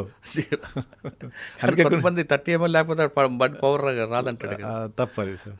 అందుకే మన కొన్ని దేశాలు అయితే 0 టాలరెన్స్ అంటే 0 పెట్టి, మన దగ్గర కానీ ఒక్కొక్కరి దగ్గర 160 కూడా వస్తాయి కదా సార్. 160 కాదు సార్, నిన్న హన్మకొండలో ఎక్కడో 438 అదే ఉందండి, 438 వచ్చిందట. అది హైయెస్ట్ ఇప్పటి వరకు అట. నిన్న మన న్యూ ఇయర్ కంటే ముందు రోజు మొత్తానికి. కానీ కొంతమంది ఆర్గ్యుమెంట్ ఏం చేస్తారంటే, నేను మొన్న తాగాను, ఇవాళ తాగలేదు. మొన్న తాగినా మరి అంటే తెలిసిపోతుంది, క్రానికల్ అయిపోయింది. అంత ఉండదు సార్. అంటే ఒక 30 ml తీసుకుంటే ఒక 2 hours వరకు ఉంటుంది. 2 hours. నేను మొన్న తాగాను, ఇవాళ తాగలేదు, ఒక బీర్ తాగాను, ఒక బ్లేజర్ తాగాను. అందుకే అంటున్నాను, నేను చెప్పేది ఏంటంటే మా ప్రేక్షకులకు 30 ml కూడా తాగకూడదు. ఆ 30 ml మనకు ఒకసారి డిఫరెంట్ కండిషన్స్ బట్టి డిఫరెంట్ ఉండేది. అదంత పెద్ద సబ్జెక్ట్ అది కూడా. ఏంటంటే మనం పడిగడుపున తీసుకుంటే తొందర మనకు అంటే నష రావడం కానీ, తిన్న తర్వాత తీసుకుంటే కొద్దిగా లేట్గా, అంటే మన బ్లడ్లో అది కలవడం వల్ల, ఆల్కహాల్ కలవడం వల్ల దాని ఎఫెక్ట్ అనేది డిఫరెంట్ టైమ్స్లో డిఫరెంట్ ఉంటుంది. అందుకే నేను ఈరోజు ఫుల్ తాగిపోయినా, మంచిగా నడిపినా అని అదే అటువంటి ఆర్గ్యుమెంట్ చాలా కనిపిస్తుంటాయి. నేను తాగి వెళ్తున్నాను, నేను పర్ఫెక్ట్గా ఉన్నా, అవతల తాగి వస్తే ఆడ కర్మ నేనేం చేయాలంటాడు ఒక ఆయన. అదే అది తప్పు. అంటే అందుకే చెప్తాను, ఇప్పుడు వీళ్ళ వల్ల ఇతరుల ఫ్యామిలీస్ మనకి ఇక్కడ పాప పేరు అవును, ఎక్కడైనా చాలా సంఘటనలు ఉన్నాయండి అవి. ఇవన్నీ అంటే వీళ్ళ వల్ల ఇతర ఫ్యామిలీస్ కూడా ఇబ్బంది పడాల్సిన అవసరం ఉంటుంది. అందుకనే తాగినప్పుడు ఏంటంటే మనం చాలామంది మిత్ ఏంటంటే మనం తాగిన తర్వాత నేను మంచిగా నడుపుతా, రెండోది తాగిన తర్వాత నేను ఈ షుగర్ వాటర్ లేక చల్లన్నం తాగితే నాకు దిగిపోతుంది, అదేది జామాకులు తింటాం అంటారు, అవన్నీతో దిగిపోదు. మన లివర్ ప్రాసెస్ చేయాల్సిందే, అంత టైం పట్టాల్సిందే, ఆ టైం తర్వాతనే మనకు అది పోతుంది. అంతేగాని డ్రంక్ అండ్ డ్రైవ్ ఇంకోటి ఇంకా డ్రంక్ అండ్ డ్రైవ్లో ఏంటంటే మనం డ్రంక్ అండ్ డ్రైవింగ్ను మనం అవాయిడ్ చేయాలంటే ఏంటంటే ఫస్ట్ మనం పార్టీలో తీసుకోకపోవడం, రెండోది మనం నలుగురం పోయినప్పుడు డిజిగ్నేటెడ్ డ్రైవర్, ఈసారి నేను తాగా, నెక్స్ట్ టైం ఇంకొకరు తాగరు, అట్లా డిజిగ్నేటెడ్ డ్రైవర్ ఆయన డ్రాప్ చేసి రావడం, మూడోది క్యాబులు మాట్లాడుకోవడం. ఇప్పుడు అంతా 4 నువ్వే ఉన్నావు, ఒక డ్రైవర్కి యాప్లు వచ్చినాయి, డ్రైవర్ ఉన్నాడు పిలిపించుకొని డ్రైవర్ని తీసుకొని వెళ్ళాలి. కొన్ని సందర్భాలలో ఆ డ్రైవర్ కూడా తాగి ఉన్న సంఘటనలు కూడా దొరుకుతున్నాయి. మరి అట్లా కూడా ఉంటారు. అందుకని తగిన జాగ్రత్త. వచ్చిన డ్రైవర్ మరి తాగుండా లేడా, మనమే తాగినామని తెప్పించుకుంటే మరి ఆయన కూడా తాగి వెళ్తే ఎట్లా? సార్ ఇప్పుడు మీరు ఇంకో డ్రైవర్ తాగి ఉన్నాడు, మనకు తెలియకుండా ఆ క్యాబ్ బుక్ చేసుకున్నాం, ఆయన పోయి యాక్సిడెంట్ చేస్తే డ్రైవర్ మీద కేసు అవుతుందా, అందులో పాసెంజర్ మీద కూడా కేసు అవుతుందా? మంచి ప్రశ్న అడిగింది మీరు. ఇది ఏంటంటే డ్రైవరు పెట్టుకున్నప్పుడు మన బాధ్యత. రెండోది మన ఇద్దరం మిత్రులం, నేను తాగి ఉన్నా, మీరు తాగలేరు, కార్లో నేను డ్రైవ్ చేస్తున్నందుకు మీరు సహకరిస్తున్నారు కాబట్టి మీ మీద కూడా కేసు అవుతుంది. అవును, మీరు నాకు ఫ్రెండ్ కాబట్టి మీరు తాగి ఉన్నారు, నా మీద కేసు అవుతుంది, మీ మీద కేసు కరెక్టే. అదే 304 Part 2 కింద వస్తుంది. కానీ డ్రైవర్ తాగి ఉన్నాడు, ఎవడో క్యాబ్ డ్రైవర్ వాడు, మనం క్యాబ్ బుక్ చేసుకున్నాం, వాడు తాగి ఉన్నాడు లేదో మనకెలా తెలుస్తుంది? చూసుకోవాలి, మన బాధ్యత. డ్రైవర్ తాగి నేను ఎక్కడో ఓవరో లేదా ఓలా బుక్ చేసుకుంటా, ఆ డ్రైవర్ తాగి ఉన్నాడే నాకు తెలియదు. అంటే దానిలో కొంత మనకు ఎస్కేప్ అవ్వడానికి ఛాన్స్ ఉంది, కానీ చూసుకోవాల్సిన బాధ్యత. ఎందుకంటే ప్రాణం మనది, మనం డబ్బులు పెట్టి హైర్ చేసుకున్నప్పుడు డ్రైవర్ మరి కరెక్ట్ ఉన్నాడా లేదా చూసుకోవాల్సిన బాధ్యత మనది. ఒకవేళ అటువంటిది ఉంటే వెంటనే క్యాన్సిల్ చేసేసుకొని వేరే దానిలో. కానీ ఆయన ప్రమాదం చేస్తే అందులో బాధ్యత మనది కూడా వస్తుంది. మనది కూడా అంటే అటాచ్ చేయొచ్చు. కాకపోతే అక్కడ ఏంటంటే మనం ఆలోచించినట్టయితే కొద్దిగా మన కేర్లెస్ కనబడుతుంది అక్కడ. ఎందుకంటే మనం కానీ Part 2 కింద పెడుతున్నారు కదా, 304 Part 2 పెడుతున్నారు. అదే అందుకే మనం చూసుకోవాల్సిన బాధ్యత మనది. లేకుంటే మరి సెటరైట్ కాదు ఇది. అవును, ఎందుకంటే ప్రతి ఒక్కరి దగ్గర వచ్చి పోలీస్ చెక్ చేయాలంటే ఇట్ ఈస్ ఇంపాసిబుల్. అది అందుకని డ్రంక్ అండ్ డ్రైవ్ తర్వాత ఇంకోటి అన్నారు, ఫ్యాటిగ్. అంటే పని ఒత్తిడి అంటే మనం ఏం చేస్తామంటే ఎవ్రీ ప్రాణి అంటే మనిషే కాదు, దానికి తగినంత రెస్ట్ అవసరం. అట్లే మనకు కూడా తగినంత రెస్ట్ అవసరం. అందుకే డైలీ 8 hours నిద్ర కావాలంటారు. మనకు నిద్ర లేనప్పుడు ఏమవుతుందంటే మనం బాడీ ఆటోమేటిక్గా ఇట్లా కురుకుతుంటాం.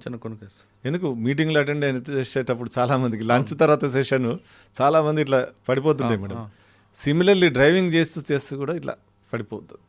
ఆ ఫ్రాక్షన్ ఆఫ్ సెకండ్లో బండి మనకు అదుపు తప్పుతుంది. కొంతమంది మీరు 8 గంటలు అంటున్నారు, పని చేయలేకపోయినా నిద్ర అలవాటు పడేలా ఉంటారు కొంతమంది ఉంటారు. అయితే ఇది ఏంటంటే మనకు ఈ ఫ్యాటిగ్లో నిద్ర వచ్చేది మనకు తెలుస్తుంటుంది అంటుంటాం, లేకుంటే కళ్ళు మూసుకుపోతుంటాయి. ఇదంతా మనకు తెలుసుంటుంది, తెలియక కాదు, ముందు మనకు సిగ్నల్స్ ఇస్తుంటుంది మన బాడీ. అటువంటిప్పుడు మనం ఆపుకొని రెస్ట్ తీసుకోవాలి. అందుకే 2 hours కంటే ఎక్కువ కంటిన్యూస్గా డ్రైవ్ చేయొద్దు అంటారు. మోనోటోనీ వల్ల కూడా మనకు నిద్ర వస్తుంటుంది. పక్కన ఆపుకొని కొద్దిసేపు రెస్ట్ తీసుకొని చెప్పారు మీరు. కానీ ఉదయం నుంచి పని లేకుండా సాయంత్రం వెహికల్ తీసాడు అనుకోండి, 8 hours పని చేయాలి ఏ డ్రైవర్ అయినా. ఓకే, మీరు చెప్తున్నారు 2 గంటలకు వస్తే ఆపాలి.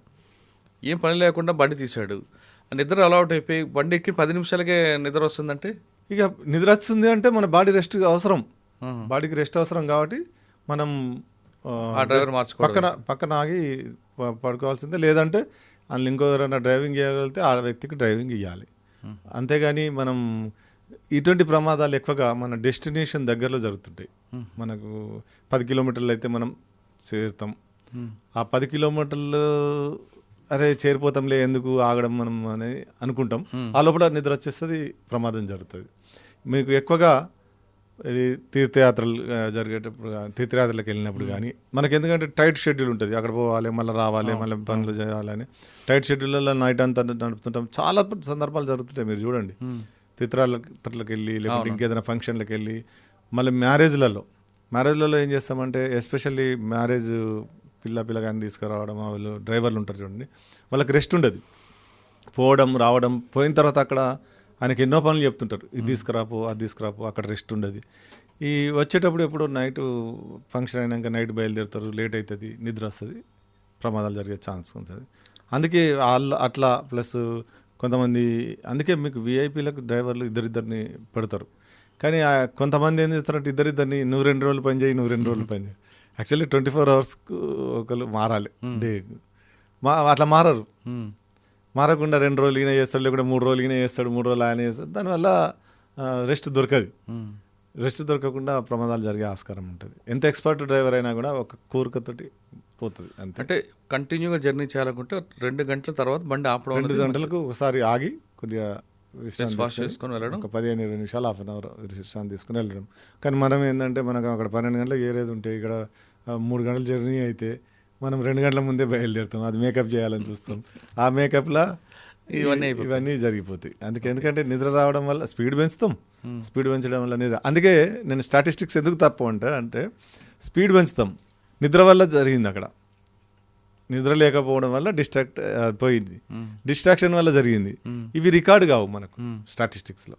ఓకే, స్పీడ్ ఉంది అందులో, ఓకే 100 స్పీడ్ ఉంది, 100 స్పీడ్ లిమిట్ అక్కడ 100 ఏది ఆ రోడ్కు. ఇప్పుడు హైవే ఉంది 100, ఇప్పుడు మనకు ఎక్స్ప్రెస్ వే ఉంది 120 ఉంది, కానీ నిద్రపోయిండు. మనం అక్కడ ఓవర్ స్పీడింగ్ అనలేమే, 120 ఓవర్ స్పీడింగ్ అనలేము, నిద్ర వల్ల జరిగింది, అంటే ఫ్యాటిక్ వల్ల జరిగింది. ఆ ఫ్యాటిక్ అనేది రికార్డు కాదు, డిస్ట్రాక్షన్ వల్ల జరిగింది, ఫోన్ చూస్తూ లేకుంటే ఇంకేదో చేస్తూ, అది మనకు అక్కడ రికార్డు కాదు. ఇవన్నీ రికార్డ్ అయినట్టయితే మనకు స్టాటిస్టిక్స్లో అంటే కరెక్ట్ స్టాటిస్టిక్స్ కరెక్టే సార్. ఇవన్నీ ప్రైవేట్ బస్సుల వరకు మనం తీసి పెడదాం. కానీ గవర్నమెంట్లో ఇప్పుడు బస్సులు నడుపుతూ కండక్టర్ లేకుండా డ్రైవర్ని పెడుతుంది. నెక్స్ట్ స్టాప్ ఏమొస్తుందనే విషయం ఇటు పాసింజర్కి అలర్ట్ చేయాలి, ప్లస్ అక్కడ ముందున్న పాసింజర్ కూడా వీళ్ళు మెసేజ్ పంపాలి. మరి ఇదంతా కూడా నడుస్తుంది కదా, డ్రైవింగ్ చేస్తూనే అని చేయాల్సి వస్తుంది. మెసేజ్ పంపరు, డ్రైవర్ కానీ కండక్టర్ కానీ పంపరు. ఎవరు పంపిస్తారు? అది ఆటోమేటిక్ ఉంటుండొచ్చు. నాకు ఆ మెసేజ్ కొన్ని స్టేట్లో డ్రైవరే చేస్తుంటాడు. డ్రైవరు టికెట్లు ఇస్తాడు, బండి స్టార్ట్ ఆపుకుని స్టార్ట్ గవర్నమెంట్ వరకు. కానీ కొన్ని ప్రైవేట్ బస్సుల్లో బస్సు వస్తుంది అనే విషయం అది యాప్, అది డ్రైవర్ చేయడు. కొన్ని ప్రైవేట్ సర్వీసులు యాప్ లేకుండా చేస్తున్నారు, చేయరు సార్ యాప్. మీకు ఇంకోటి ప్రైవేట్ బస్ ఓనర్లు అందరూ కూడా వాళ్ళ యాప్ ద్వారా బస్ ఎక్కడ ఆగింది, ఎంత స్పీడ్ పోయింది, అది మీరు సాధారణ దీంట్లో మీరు నార్త్ స్టేట్లో జమ్మూ టు శ్రీనగర్ వెళ్ళారు అనుకోండి, ఆ డ్రైవరే చెప్తుంటాడు మనకి. అంటే మెసేజ్ పంపిస్తుంటాడా ఫోన్ మనకి లోపల బస్సులో పాసింజర్ ఉన్నారు కదా, ఆ పాసింజర్కి చెప్తారు మరో 10 నిమిషాల్లో మీకు ఒక రెస్టారెంట్ వస్తుంది, ఫ్రెష్ అప్ అవ్వాలి, 10 నిమిషాలు బస్సు ఆగుతుంది. అదే అందుకే ఇవన్నీ డిస్ట్రాక్షనే. మనం అనుకుంటాం మొబైల్ ఫోన్లో మాట్లాడతలేము, మనం బ్లూటూత్లో మాట్లాడుతుంటే, బ్లూటూత్ ఉంటే నీ మైండ్ అయితే పని చేయాలి కదా. మైండ్ ఒకసారి 2 పనులు చేయలేవు. ఈ 2 పనులు చేస్తున్నారంటే మనం ప్రాక్టీస్ చేయాలి, సర్కస్లా చేసే వాళ్ళలాగా మనం ప్రాక్టీస్ చేయాలి 2 పనులు. ఒకసారి ఇట్లా ఈ డైరెక్షన్, ఇది నేను ఒకటే డైరెక్షన్లో పోతున్నాను కదా, రెండింటి ఆపోజిట్ డైరెక్షన్లో తిప్పానంటే తిప్పలేను నేను, అది కష్టం. అందుకని 2 పనులు ఒకసారి చేయడం అనేది చాలా కష్టం. ఇంకొక పాయింట్ చెప్పండి. Traffic rules. మరి మనకు మోటార్ వెహికల్ యాక్ట్ ఉన్నది ఎందుకంటే safety. First objective of motor vehicle act is safety. ఈ సేఫ్టీ విషయం ఏంటంటే మనకి ఇవన్నీ రూల్స్ పొందుపరుచున్నాయి. ఇందులో డ్రైవింగ్కి చూసినట్టయితే ఇక లైసెన్స్ తీసుకోవడం అవన్నీ పక్కన పెడితే మోటార్ వెహికల్ డ్రైవింగ్ రెగ్యులేషన్స్ 2017 అనేది ఉంది. ఇదేంటంటే మన రోడ్ లాంగ్వేజ్ అన్నట్టు, అంటే మనం ఎలా డ్రైవ్ చేయాలి. సపోజ్ ఇప్పుడు ఇంతకుముందు చెప్పిన రూల్ 16 ఏంది, మనకు ఎక్కడ అంటే వర్క్ జోన్లో ఎంత స్పీడ్ పోవాలా, స్కూల్ జోన్లో హాస్పిటల్ జోన్లో ఎంత స్పీడ్ పోవాలనేది 25 km/h అని చెప్తుంది. అట్లే రూల్ ఇవి 40 ఉంటాయి. 40 రూల్ ఏం చెప్తుంది అంటే ప్రతి ఒక్క వ్యక్తికి కొన్ని మోటార్ వెహికల్ యాక్ట్ సెక్షన్స్ తెలవాలి. అంటే లైసెన్స్ ఎందుకు డిస్క్వాలిఫై చేయబడుతుంది, స్పీడ్ లిమిట్స్ అనేది ఏ సెక్షన్ చెప్తుంది, డ్రంక్ అండ్ డ్రైవింగ్ అనేది ఏ సెక్షన్, మరి ఇవన్నీ కూడా రోడ్ సైన్స్ కూడా ఏ సెక్షన్ ప్రకారం ఉంటాయి. ఇవన్నీ కూడా రూల్ 40 చెప్తుంది. ఇవన్నీ మనం మోటార్ వెహికల్ డ్రైవింగ్ రెగ్యులేషన్స్ తెలిసినట్టయితే, అంటే మనం ఒక బండిని టో చేసుకోపోవాలంటే మనం ఎలాంటి ప్రికాషన్స్ పాటించాలి, ఒక జంక్షన్లో మనం వెళ్ళాలంటే ఎవరి ప్రయారిటీ, అంటే సపోజ్ ఒక మెయిన్ రోడ్ మీద వాహనం వెళ్తుంది, నేను మెయిన్ రోడ్ ఎంటర్ అవుతున్నా, మెయిన్ రోడ్ ఎంటర్ అవుతున్నప్పుడు ఎవరికి ప్రయారిటీ? మెయిన్ రోడ్ మీద వెళ్తున్న వాహనంకు ప్రయారిటీ.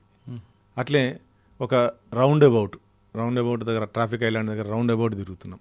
రౌండ్ అబౌట్ తిరుగుతున్నప్పుడు నా వెహికల్కు పక్క వెహికల్ వచ్చింది అనుకోండి, నాకు ఎవరైతే రైట్ సైడ్ ఉంటారో వాళ్ళకి ప్రయారిటీ. రైట్ సైడ్ ఉన్న వాహనాన్ని నేను పోనీయాలి, కానీ మనమే ముందు వెళ్తుంటాం.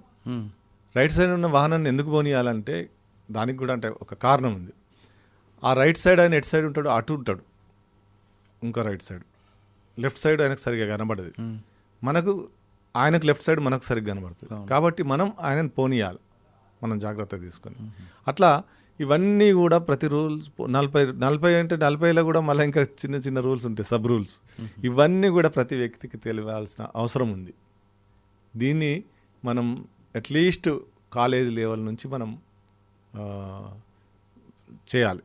సార్, మీరు ట్రాఫిక్ ఐలాండ్ రైట్ మీ బండికి రైట్ సైడ్ ఉన్న వ్యక్తికి ఫస్ట్ ప్రయారిటీ ఇవ్వమంటున్నారు. ఓకే, యూటర్న్ ఉన్నప్పుడు కూడా మనం యూటర్న్ తీసుకునేటప్పుడు, యూటర్న్ తిరిగినప్పుడు మెయిన్ రోడ్డు మీద అయితే ఎవరైతే ఉంటారో మనం యూటర్న్ తీసుకుంటున్నాం, ఇటు రైట్ సైడ్కి వెళ్ళాలి. మనం మధ్యలో ఆగాలి, కొంతసేపు ఆగి లెఫ్ట్ సైడ్ నుంచి ఏమైనా వాహనాలు వస్తున్నాయా లేదా చూసి, వాహనం లేనప్పుడే వెళ్ళాలి. మీరు లెఫ్ట్ సైడ్ నుంచి స్పీడ్గా వచ్చే వాహనం ఇంతకుముందు చెప్పుకున్నట్టు స్టాపింగ్ డిస్టెన్స్ ఏదైతే చెప్పుకున్నామో, మనం టర్నింగ్ టక్కన చేసేవరకు అక్కడికి వెళ్ళి వచ్చి కొట్టేస్తాడు. ఎందుకంటే ఆ వాహనం స్పీడ్ కంట్రోల్ చేసేవరకు కొన్ని సందర్భాలలో మనకు ఎట్లుంటాయంటే రోడ్డు డివైడర్లు ఇయ్యాలి, రేపు ఇంత ఎత్తు కట్టిర్రు, అది తిరిగేది బండే కనబడదు, చెట్లు ఉంటాయి దాని మీద. మళ్ళా అట్లా అయితే మనం ఆగి యూటర్న్ ఎవరైతే తీసుకుంటున్నారో ఆగి చూసి వెళ్ళాల్సిన బాధ్యత యూటర్న్ తీసుకునే వ్యక్తిది. సార్, హైవే మీద వెహికల్ వస్తుంది, మధ్యలో విలేజ్ రోడ్స్ వస్తున్నప్పుడు ఈ మెయిన్ హైవే మీద ఉన్న డ్రైవర్ అబ్జర్వ్ చేయాలా, లేదు విలేజ్ నుంచి వస్తున్న వెహికల్ డ్రైవర్ అబ్జర్వ్ చేయాలి హైవే మీద ఏమొస్తుంది పోతుంది అనేది? ఫస్ట్ బాధ్యత విలేజ్లో వ్యక్తి ఎవరైతే హైవే ఎక్కుతున్నాడో ఆయన చూసుకోవాలి. రెండోది ఈ హైవే మీద వెళ్తున్న వ్యక్తి బాధ్యత, అక్కడ రోడ్ సైన్స్ ఉండాలి కంపల్సరీ. విలేజ్ అనో లేక పెడెస్ట్రియన్ క్రాసింగ్ అనో లేక అది ఉండాలి అక్కడ. అది ఉంటేనే ఈ ఏదైతే రోడ్ మీద ఉన్న మన హైవే మీద వెళ్తున్న వ్యక్తి స్లో చేసుకోవడం అటువంటి జరుగుతాయి. మీకు ఒక చిన్న ఎగ్జాంపుల్, గుడియత్నూర్ అనేది ఒకటి ఆదిలాబాద్లో దగ్గర ఉంది. అక్కడ మేము పనిచేసినప్పుడు డిస్ట్రిక్ట్ రోడ్ సేఫ్టీ కమిటీ మీటింగ్లు ఒక 10-20 మీటింగ్లలో దాన్ని చేయమని చెప్పినాము. ఎప్పుడు కూడా ఆ పీడీ వాళ్ళు రియాక్ట్ కాలేదు. అయితే ఒకరోజు ఏంటంటే అందరితో మీటింగ్ పెట్టి స్పాట్కి వెళ్ళినా నేను. వెళ్ళి పీడీ గారు వచ్చిండ్రు, అట్లే లోకల్ మన ఏది police, MRO, local public representatives అందరు వచ్చారు.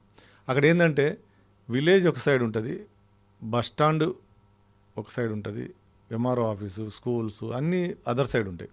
అంటే ఎక్కువ రావడం పోవడం అంతా ఇటు సైడ్ నుంచి అటు సైడ్ పోవడం ఉంటుంది. ఎవరైనా ఎక్కాల్సింటే యాక్చువల్లీ అక్కడ అండర్ పాస్ ఉంది, అప్రోచ్ ఉంది మంచి రోడ్డుకు, అది ఎవరు యూజ్ చేయరు. అండర్ పాస్లో అంతా చెత్త పడేసి అలాగే అసలు నడిచిపోవడానికి వీలు లేకుంటున్నది. ఇదంతా కూడా ఆ అండర్ పాస్ క్లీన్ చేయించి అప్పటిదప్పుడు ఆ పీడీ గారిని అంటే మెచ్చుకోవాలి. పాపం ఇది కోవిడ్లో చనిపోయారు వారు. ఆయన అప్పటిదప్పుడే వాళ్ళ స్టాఫ్ని పెట్టి ఆ మధ్యలో డివైడర్ క్లోజ్ చేయించాడు. ఎందుకంటే ఆడ ఇట్లా హైట్ ఉంటుంది రోడ్డు, హైవే అంతా ఇప్పుడు పైకి వెళ్ళి తీసుకెళ్ళింది కదా, హైట్ ఉంటుంది. ఇట్లా పైకి ఎక్కుతుంటారు. పైకి ఎక్కినప్పుడు మనం ఎట్లా రేస్ ఎక్కువ చేస్తుంటాం. టర్నింగ్ ఉన్నది స్లైట్, ఆ వాహనాలు అక్కడ ఒక అంటే మన రిలీజియస్ ప్లేస్ ఉన్నది. ఇవన్నీ కూడా అక్కడ కొద్దిగా అంటే అడ్డంకులు ఉన్నాయి కాబట్టి కనబడదు సరిగా. ఈ మోటార్ సైకిల్ వాళ్ళని కొట్టిపోవడము, అట్లా 100 మంది పైగా చనిపోయారు అప్పటికి. అయితే అది క్లోజ్ చేసేసి, ఇంకోటి ఏంటంటే బస్ స్టాప్ ఇటు నిర్మల్ వెళ్ళే వాళ్ళు కూడా అటు సైడ్ క్రాస్ చేయాలి. అందరు కూడా అటు సైడ్ క్రాస్ చేసి బస్ స్టాండ్కి ఎక్కాలి. అక్కడ టెంపరీగా ఏం చేసిండు, కొద్దిగా రోడ్ ఎక్స్టెండ్ చేసి ఒక వారం రోజులలో టెంపరీ షెడ్ వేసి ఇటు నిర్మల్ వెళ్ళే వాళ్ళకు 2 థ్రెట్లు ఏంటంటే మనుషులు పోయేటప్పుడు వాళ్ళకి ప్రమాదాలు జరిగినాయి. బస్సు కూడా వెళ్ళి కొంత దూరం వెళ్ళి యూటర్న్ తీసుకొని మళ్ళీ వచ్చి బస్ స్టాండ్ లాగి మళ్ళీ ముందుకెళ్ళి మళ్ళీ యూటర్న్ తీసుకొని వచ్చి మళ్ళీ పోవాలి. ఈ యూటర్న్ తీసుకున్నప్పుడు కూడా ప్రమాదాలు జరిగినాయి. ఇవన్నిటిని అవాయిడ్ చేయడానికి ఇటు బస్ షెల్టర్ వేసిండు. నిర్మల్ వెళ్ళే వాళ్ళ బస్సు అటు పోవాల్సిన అవసరం లేదు, ఇక్కడే ఎక్కిపోవచ్చు. ఇవన్నీ మీరు ఇంతకుముందు ఇంజనీరింగ్ ఎడ్యుకేషన్ అన్నారు, ఇంజనీరింగ్లో భాగం ఇది. ఇంజనీరింగ్ వల్ల ప్రమాదాలు తగ్గించగలిగాము. అంటే ఇంజనీరింగ్ ఏం చేస్తుంది అంటే మనిషిని తప్పు చేయకుండా రెస్ట్రిక్ట్ చేస్తుంది. అక్కడ ఏదైతే డివైడర్ క్లోజ్ చేయడం, ఈ ఎక్కడం డైరెక్ట్ క్లోజ్ చేయడం, అండర్ పాస్ యూజ్ చేయడం, ఇదంతా ఇంజనీరింగ్ విభాగం. నేను అనేది ఏంటంటే ఎన్ని తీసుకున్నా మళ్ళీ ఫైనల్గా ఇక్కడికే వస్తాం. ఏది ఎన్ఫోర్స్మెంట్, ఇంజనీరింగ్ ఎడ్యుకేషన్, ఇవన్నీ ఎమర్జెన్సీ కాడికి వస్తాం. కాకపోతే ఇప్పుడు దాన్ని మనం వేరే రకంగా స్ప్లిట్ చేసేసి అన్నిటినీ అంటే ఎప్పుడైతే మనం ఒక యాక్టివిటీని స్ప్లిట్ చేసి దాన్ని కాన్సన్ట్రేట్ చేస్తామో దాన్ని ఈజీగా మనం సాధించాలి. కానీ కొన్ని రోడ్లు హైవే మీద మనం ఒక స్పీడ్లో మీరే 80 కిలోమీటర్ స్పీడ్ అని చెప్తారు. 80 కిలోమీటర్ స్పీడ్లో వెళ్తున్నప్పుడు రోడ్ ఒక్కసారి డౌన్ అవుతుంది, అప్ అండ్ డౌన్ వస్తుంది. అక్కడ మనకి కన్ఫ్యూజ్ అవుతాం. ఓవర్ స్పీడ్లో వచ్చినప్పుడు ఆ డౌన్లో బండి పడడం, బండి ఓవర్ స్పీడ్ కంట్రోల్ లేక బండి కూడా ఒకసారి ఎగురుతుంది పైకి. అదే అంటే అవి ఏంటంటే కొన్ని అదే ఇంజనీరింగ్ ఫాల్ట్. ఇప్పుడు సపోజ్ మనం అన్ని టాల్ రోడ్స్ అయినాయి కాబట్టి డెఫినెట్గా మనం అక్కడ ఏమైనా ప్రమాదం జరిగితే కోర్టును ఆశ్రయించవచ్చు, కంపెన్సేషన్. కాకపోతే ప్రమాదం జరిగి మనం నష్టపోకూడదు. ఫస్ట్ వాళ్ళు చూసుకోవాల్సింది, టాల్ రోడ్ కాబట్టి వాళ్ళు చూసుకోవాల్సింది. మీరు అన్నట్టు ఓఆర్ఆర్ మీద కూడా కొన్ని సందర్భాల్లో కొన్ని ఉండే ఇంతకుముందు, ఇప్పుడు కొద్దిగా తగ్గినాయి. ఇంతకుముందు ఉండే, ఇప్పుడు కొద్దిగా తగ్గినాయి. అవన్నీ చూసుకోవాల్సిన బాధ్యత ఎవరైతే రోడ్డు ఓనర్షిప్ ఉంటుందో వాళ్ళు చూసుకోవాల్సిన బాధ్యత. కొన్ని రోడ్స్ సమ్మర్లో ఎయిర్ బబుల్ లాగా వచ్చి ఉంటాయండి. ఎందువల్ల అంటారు అవి? అంటే సాయిల్ ప్రాబ్లం. అది సాయిల్ కాదు, అంటే తారు ఉంటుంది కదా, అది ఎక్కువ వేడికి మీకు నార్త్ ఇండియాలో అయితే కొన్ని కాళ్ళకు చెప్పులు అంటుకుపోవడం, ఇవన్నీ అంటే కాంబినేషన్ ఏదైతే రేషియో ఉంటుందో తారు అదేంది ఇసుక అవన్నీ మిక్స్ అనేది కరెక్ట్ లేదన్నట్టు. అంటే నేను అనుకుంటా తారు ఎక్కువైపోయి ఉంటుంది, తారు ఎక్కువైపోవడం దానివల్ల కూడా ప్రమాదాలు జరుగుతాయి. బండి స్కిడ్ అవుతుంటది. లేదు ఆ ప్రమాదాలు విడిచిపెట్టండి, నడిచే మనిషికి అయితే చాలా ఇబ్బంది. మనం 2-3 years బ్యాక్ అయితే నేను చాలా వీడియోలు చూశాను, చెప్పులు అట్టే అంటుకుపోతున్నాయి, చెప్పులు వెళ్తలేవు అందులోకి వెళ్ళి, అంత వేడి ఉన్నాయి, వట్టి కాళ్ళతో వెళ్ళాలంటే చాలా ఇబ్బంది. ఇది కాకుండా ఇంకోటి ఏముందన్నారు రూల్స్. తర్వాత డేంజరస్ డ్రైవింగ్. మనం ఈ డేంజరస్ డ్రైవింగ్ చూసినట్టయితే ఎక్కువగా యూత్లో ఉంటుంది. 18 to 32 years. మనకు చనిపోయే వాళ్ళు కూడా 18 to 45 years ఏజ్లో చాలా ఎక్కువ మంది చనిపోతుంటారు. యూత్లో ఏంటంటే ఇక యూత్ అనేది ఒకటి మనం జనరల్గా ఉడుకు రక్తం అంటుంటాము, వాళ్ళకు అడ్వెంచరస్ నేచర్ ఎక్కువ ఉంటుంది, ఏదో చేయాలి అనేది. మనం చాలా మనకు ఎగ్జాంపుల్స్ కూడా ఉన్నాయి, చాలా కేసులు ఓఆర్ఆర్లో కానీ అక్కడ జరిగిన కేసులు చాలా ఉన్నాయి. మనం కూడా చేసి వచ్చాం కదా, అంటే చేయలేదు. అంటే అదేంటంటే మీరు నేను కాదు, మన ఆ ఏజ్ నుంచి వచ్చిన వాళ్ళు, అయ్యో మనం కాకుండా మన పిల్లలు చేయడానికి ప్రయత్నం చేశారు, కానీ పిల్లలు చేయడం ప్రయత్నం చేస్తే అది పేరెంట్స్ బాధ్యత. ఫర్ ఎగ్జాంపుల్ నేను చెప్తే, ఇప్పుడు చాలామంది పిల్లలు మనకు తప్పుదారి పడుతుంటారు. అయితే నేను నా ఓన్ ఎగ్జాంపుల్ చెప్తే ఏంటంటే, నేను మా పిల్లలు డిగ్రీ పాస్ అయ్యే వరకు వాళ్ళ దగ్గర ఫోన్ ఉంటే ఫోన్ తీసుకొని చూసేవాడిని. ఎందుకు అంటే మా పెద్ద కొడుకు ఏం రియాక్ట్ కాకపోయాడు, కానీ చిన్నోడు తప్పు చేస్తుండని, తప్పేం చేయలేదు కానీ అయినా కూడా వానికి ప్రైవసీ అంటుండే. ప్రైవసీ అన్న no question of privacy. Until you are independent, నువ్వు ఇండిపెండెంట్ అయ్యే వరకు నీకు నా దగ్గర ప్రైవసీ, వేరే దగ్గర ఉండొచ్చు కానీ ప్రైవసీ, తల్లిదండ్రుల దగ్గర ప్రైవసీ అనేది లేదు. నేను తప్పకుండా చెక్ చేస్తా, నువ్వు డిలీట్ చేసినా కూడా నేను పట్టుకుంటా, నాకు అది అవసరం. క్లియర్గా చెప్పేశాను ఒకసారి. తర్వాత వాడు అంటే ఎప్పుడో సడన్గా మనం ఒకసారి ఫోన్ ఇరా అంటాం అనేసి అన్లాక్ చేయి, నాకు అన్లాక్ కూడా అవసరం లేదు కానీ అన్లాక్ చేయి చూస్తా, ఇస్తాం. ఎందుకంటే అది పేరెంట్ బాధ్యత. బయటకు వెళ్ళిన తర్వాత ఏం చేస్తున్నాడు, ఎవరితో తిరుగుతున్నాడు, ఎట్లా బిహేవ్ చేస్తున్నాడు అనేది బాధ్యత. రెండవది, మన దగ్గర పిల్లలకు మనం ఈ ట్రాఫిక్ ఎడ్యుకేషన్ గురించి చెప్పాం. చాలా డ్రైవింగ్ స్కూల్స్ ఉన్నాయి, అవి ఉన్నాయి, చెప్పేవాళ్ళు ఉన్నారు. ఇప్పుడు మేము కూడా చాలా సందర్భాల్లో రోడ్ సేఫ్టీ క్లబ్ తరఫున ప్రోగ్రామ్ చేస్తున్నాం. ప్రోగ్రామ్ చేయాలంటే చాలా కష్టం. ఏంటంటే వాళ్ళని కన్విన్స్ చేయాలంటే చాలా కష్టం. ఇప్పుడు నేను ఒక గవర్నమెంట్ ప్రిన్సిపాల్ ఎంబడి తిరుగుతున్నా 6 నెలల నుంచి ఆ కాలేజీలో ప్రోగ్రామ్ చేద్దామని, నేను చదువుకున్న కాలేజ్ అని. అదే మీరు సినిమా ఏమింటానంటే 5 నిమిషాలు పర్మిషన్ ఇస్తాడు ఆయన. 5 నిమిషాలు కాదు, పర్మిషన్ ఇస్తే నేను 2 గంటలు కాదు. మీరు అలా కాకుండా సినిమా ఈవెంట్ చేస్తానని అడగండి, అదే కాలేజ్ ప్రిన్సిపాల్ మీకు 5 నిమిషాలు పర్మిషన్. ఎగ్జాక్ట్లీ మీరు చెప్పింది. అంటే మీరు అన్నట్టు ఇదే తప్పుదారి పడుతున్నాం మనం, ఏదో వేరే వాటికి అట్రాక్ట్ అయ్యి. అయితే ఇట్లే అది డేంజరస్ డ్రైవింగ్ అనేది యువతలో ఎక్కువ. ఈ రేసులు పెట్టుకోవడం, లేదంటే స్పీడ్ ఎక్కువ అవుతున్నట్టు మీరు చూసారు కదా,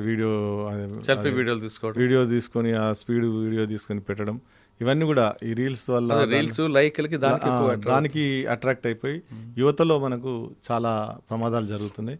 అందుకే దయచేసి ఏంటంటే నేను కోరుకునేది, పిల్లల తల్లిదండ్రులు మరి వాళ్ళు వెళ్ళి ఏం చేస్తున్నారు. ఈరోజు నా వెహికల్ మొన్న చూసాం ఆంధ్రప్రదేశ్లో 4 పిల్లలు పక్క అంకుల వెహికల్ ఆడుకొని వెళ్ళినట, వెళ్ళి ఒక వాహనాన్ని వెనకకెళ్ళి గుద్దితే 5 ఇంజనీరింగ్ స్టూడెంట్స్ స్పాట్లో చనిపోయారు. మరి చూడండి, 5 ఇంజనీరింగ్ స్టూడెంట్స్, అట్లే చాలా మంది స్టూడెంట్స్ చదివిపోతున్నారు. సార్ ఇప్పుడు కొత్త వెహికల్ ఒకటి వచ్చింది, కొత్తదే పాతదే అనుకోండి, ట్యాంక్కి సీటు వెనక్కి కూర్చున్నాడు ఆయనకన్నా కొంచెం భుజం హైట్ వచ్చినట్టు సీట్ ఉంటుంది. అక్కడ ఒక అమ్మాయిని కూర్చోబెట్టి భుజం మీద పడుకోబెట్టుకొని డ్రైవింగ్ చేయడం అనేది ఇప్పుడు యూత్కి. ఒకవేళ యాక్సిడెంట్ అయిందనుకోండి, ఎవరు ఇందులో సేఫ్ ఉంటారు?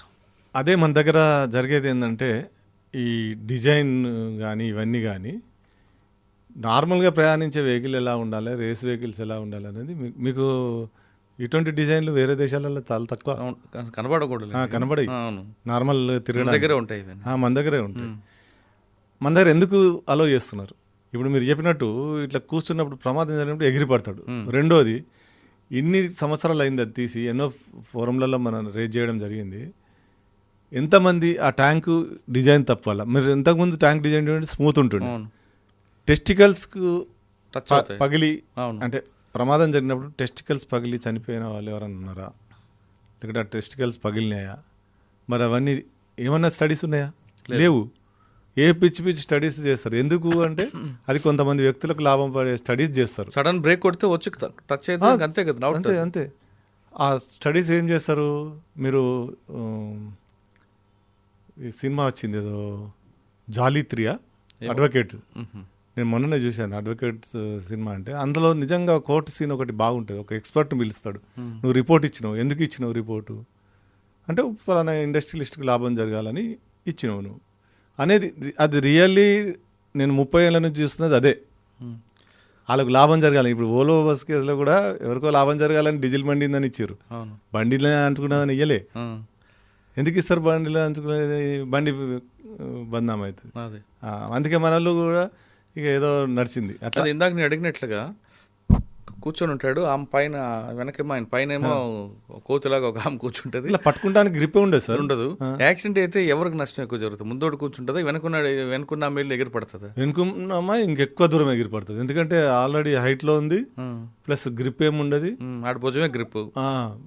కాబట్టి భుజం ఏం పట్టుకోలేము అంతా. మనం అంత ప్రెషర్ అంటే మీకు చెప్పినా కదా, స్పీడ్ ఎంత ఉంటే అంత ఎనర్జీ ఉంటుంది. అంత ఎనర్జీ తోటి ఎగిరి పడతారు. ఆ ఎనర్జీ అక్కడ డిస్ట్రాయ్. మనిషి తెలియక చేస్తున్నారా, తెలిసి చేస్తున్నారండి? వాళ్ళకి తెలియదు, ఫస్ట్ తెలియదు మీరు అన్నట్టు. ఎందుకంటే ఎడ్యుకేషన్ లేదు కాబట్టి ఏం జరుగుతుంది, కాన్సిక్వెన్సెస్ ఏందనేది తెలియదు. రెండో విధంగా అమ్మాయిని తీసుకెళ్లి యాక్సిడెంట్లో ఏదో చేయాలనే ఇంటెన్షన్ అనిపిస్తుంది. అట్లా ఉండదు లేండి, కానీ ఇక అది మర్డర్ కిందకి వస్తుంది. కానీ అంత ఉండదు. ఆ విషయం తెలిసి అమ్మాయి కూడా ఎక్కదు కదా బండి. ఇలా ప్రమాదం అది సార్ ఆ మూమెంట్లో ఆ యూత్, ఆ ఆలోచన, హార్మోన్స్ అవన్నీ పనిచేస్తాయి. అప్పుడు అంతెందుకు, అయ్యో ఈ ఏజ్లో కూడా మనం అంటే రియాక్ట్ అయ్యేటప్పుడు కొన్ని సందర్భాలలో ఏదో ముందు వాహనం వస్తుంది, ఇది ఓవర్టేక్ చేయాలి, మనం వెళ్ళిపోతాం కావచ్చు అని ట్రై చేయాలని మనసులో వస్తుంది. కానీ దాన్ని కంట్రోల్ చేసుకోగలుగుతాం మనం, ఎందుకంటే ఎక్స్పీరియన్స్ ఎన్నో ప్రమాదాలు చూసినాం కాబట్టి. అరే అందులో పోతే రిస్క్ అని మనం కంట్రోల్ చేయాలి. ఆ ఏజ్లో అట్లా ఉండదు, నేను వాళ్ళకి వెళ్ళాలి అంతే. అదే వాళ్ళకు. సార్ కొంతమంది వెహికల్స్ ఎక్కుతారు, బ్యాక్ టైర్ మీద బండిలు చేపడతారు, రౌండ్ తిప్పుతారు. అదే ఇవన్నీ యూత్ చేసే అడ్వెంచరస్ కార్యక్రమాల్లో దానిలో కొంతమంది నేను ఎన్నోసార్లు చేసిన, మళ్ళీ ఇప్పుడు కూడా చేస్తా. అంటే సందర్భాలలో నేను ఒక బెస్ట్ ఎగ్జాంపుల్ దీన్ని చెప్తాను. నేను సైక్లింగ్ చేస్తుంటే అప్పుడప్పుడు ఓ రోజు సైక్లింగ్ అందరం కలిసి అదో పెట్టిండ్రు, 20 కిలోమీటర్స్ ఏదో 30 కిలోమీటర్స్ ఏదో పెట్టిండ్రు. పోతున్నాం ఎక్కడ గోపిచంద్ అది ఉంది కదా, విప్రో దగ్గర డౌన్ ఉంటుంది. ఆ డౌన్లో ఒక ఆయన చేతులు ఇడిచి పెట్టేసాడు నా ముంగట. ఆయన చేతులు ఇడిచి పెట్టగానే నేను కంట్రోల్ అయిపోయాను, వెనకకి స్లోగా వెళ్ళిపోతున్నాను. ఎందుకంటే ఆయన ఏమైనా పడితే నేను కంట్రోల్ చేసుకోవాలి ఫస్ట్ అని నేను మెల్లగా వెళ్తున్నా పక్క నుంచి. కొద్దిగా ముందట ఏదో రాయి వచ్చింది, పట్టుమని పడ్డాడు అట్లా. అందుకని మీరు అన్నట్టు అడ్వెంచర్స్ చేస్తుంటారు, మరి మనం పక్కన ఉన్న వాళ్ళం కూడా మన జాగ్రత్తలో మనం ఉండాలి. Next helmet. ఇవన్నీ మనం ప్రమాదాలకు కారణాలు చెప్పుకున్నాం. ప్రమాదం జరిగినప్పుడు మనకు రక్షించాల్సింది హెల్మెట్. హెల్మెట్ యొక్క ముఖ్య ఉద్దేశం ఏంటంటే మన హెడ్కి ఇంజురీ కాకుండా కాపాడడం. హెడ్లో ముఖ్యమైనదంటే బ్రెయిన్. మనం అందుకే మనకు గుండె ఆగిపోయినాక కూడా బ్రెయిన్ డెడ్ అయిందా లేదా అని చూసే, అంటే మెడికల్గా చూస్తారు. బ్రెయిన్ డెడ్ అయితేనే మనిషి చనిపోయినట్టు. గుండె ఆగిన తర్వాత కూడా కొంతసేపు ప్రాణం ఉంటుందని మనకు చెప్తారు. అయితే బ్రెయిన్ అనేది ఏంటంటే ఒక సెమీ సాలిడ్, అది లిక్విడ్ కాదు, సాలిడ్ కాదు, సెమీ సాలిడ్. ఈవెన్ ఇట్లా స్మాల్ జర్క్ వల్ల కూడా మనకు బ్రెయిన్ ఇంజురీ అయ్యే ఛాన్స్ ఉంటుంది. మనకు వీడియోలు కూడా చాలా అవైలబుల్ ఉంటాయి. ఆ బ్రెయిన్ ఇంజురీ కాకుండా మనకు హెల్మెట్. మోటార్ సైకిల్ మీద ఇంతకుముందు మీరు చెప్పినట్టు ఎవరికి ఎక్కువ ఇంజూరీ అవుతుంది అనేది ఇద్దరికి పిలియన్ రైడర్కి ఇంజూరీ అవుతుంది, ముంగటైన కూడా ఉండదు. ముంగటైన ఏంటంటే రైడర్ ఏంటంటే కొద్దిగా హ్యాండిల్ పట్టుకుంటాడు కాబట్టి కొద్దిగా గ్రిప్ ఉంటుంది. ఆ గ్రిప్ కూడా వెంటనే వెళ్ళిపోతుంది, అంత పెద్ద ఉండదు కానీ గ్రిప్ ఉంటుంది కాబట్టి కొంత ఆయన రెసిస్ట్ చేయగలుగుతాడు గట్టిగా పట్టుకొని. కానీ వెనుకున్న వాళ్ళకు గ్రిప్ చాలా తక్కువ పట్టుకోరు, వాళ్ళు ఎక్కువ పడిపోయే ఛాన్స్ ఉంటుంది. ఆ పడ్డప్పుడు ఏంటంటే ఇట్లా ప్రొజెక్టైల్ హెడ్ మీద పడడమే చాలా ఎక్కువ ఉంటుంది. అయితే మనకు చాలా సందర్భాలలో మనం చూస్తాం, అంటే నేను ప్రమాదాలు జరిగినప్పుడు ఆ స్పాట్లో చూసినాయి, మనకి ఎక్కడ హెడ్ మీద ఇంత రక్తపు చుక్క కూడా కనబడదు, బయటకు మనిషి చనిపోవడం జరుగుతుంది స్పాట్లోనే. ఇలా పడ్డాడో లేదో చనిపోయింది, నా కళ్ళ ముంగట ఎంతోమంది చనిపోయినారు అట్లా. అయితే ప్రాణం ఉంటుంది కాబట్టి మనం హాస్పిటల్ పంపిస్తాం, కానీ అక్కడే స్పాట్లోనే చనిపోతారు. అయితే ఆ బ్రెయిన్ ఇంజురీ వల్ల మరి ప్రాణం ఈవెన్కి ఇట్లా కొట్టుకుంటూ కూడా కనబడదు మనకు. జనరల్గా మనకు ప్రాణం పోయే ముందు కొంతసేపు కొట్టుకుంటాడు అంటారు, అది కూడా కనబడదు బ్రెయిన్ డ్యామేజ్ అయితే. స్పాట్ పడతాడు కథమాటే. అయితే ఆ బ్రెయిన్ ఇంజురీ కాకుండా హెల్మెట్ కాబడుతుంది. ఇది ప్రధాన ఉద్దేశం ఆఫ్ హెల్మెట్. రెండో ఉద్దేశం, ఇప్పుడు ఫుల్ హెల్మెట్స్ వస్తున్నాయి, మనం పొల్యూషన్ అంటున్నాం. పొల్యూషన్ కూడా మనకు అరికట్టే ఛాన్స్ ఉంటుంది, అంటే మనకు నోజును కూడా ప్రొటెక్ట్ చేసే ఛాన్స్ ఉంటుంది పొల్యూషన్ రాకుండా.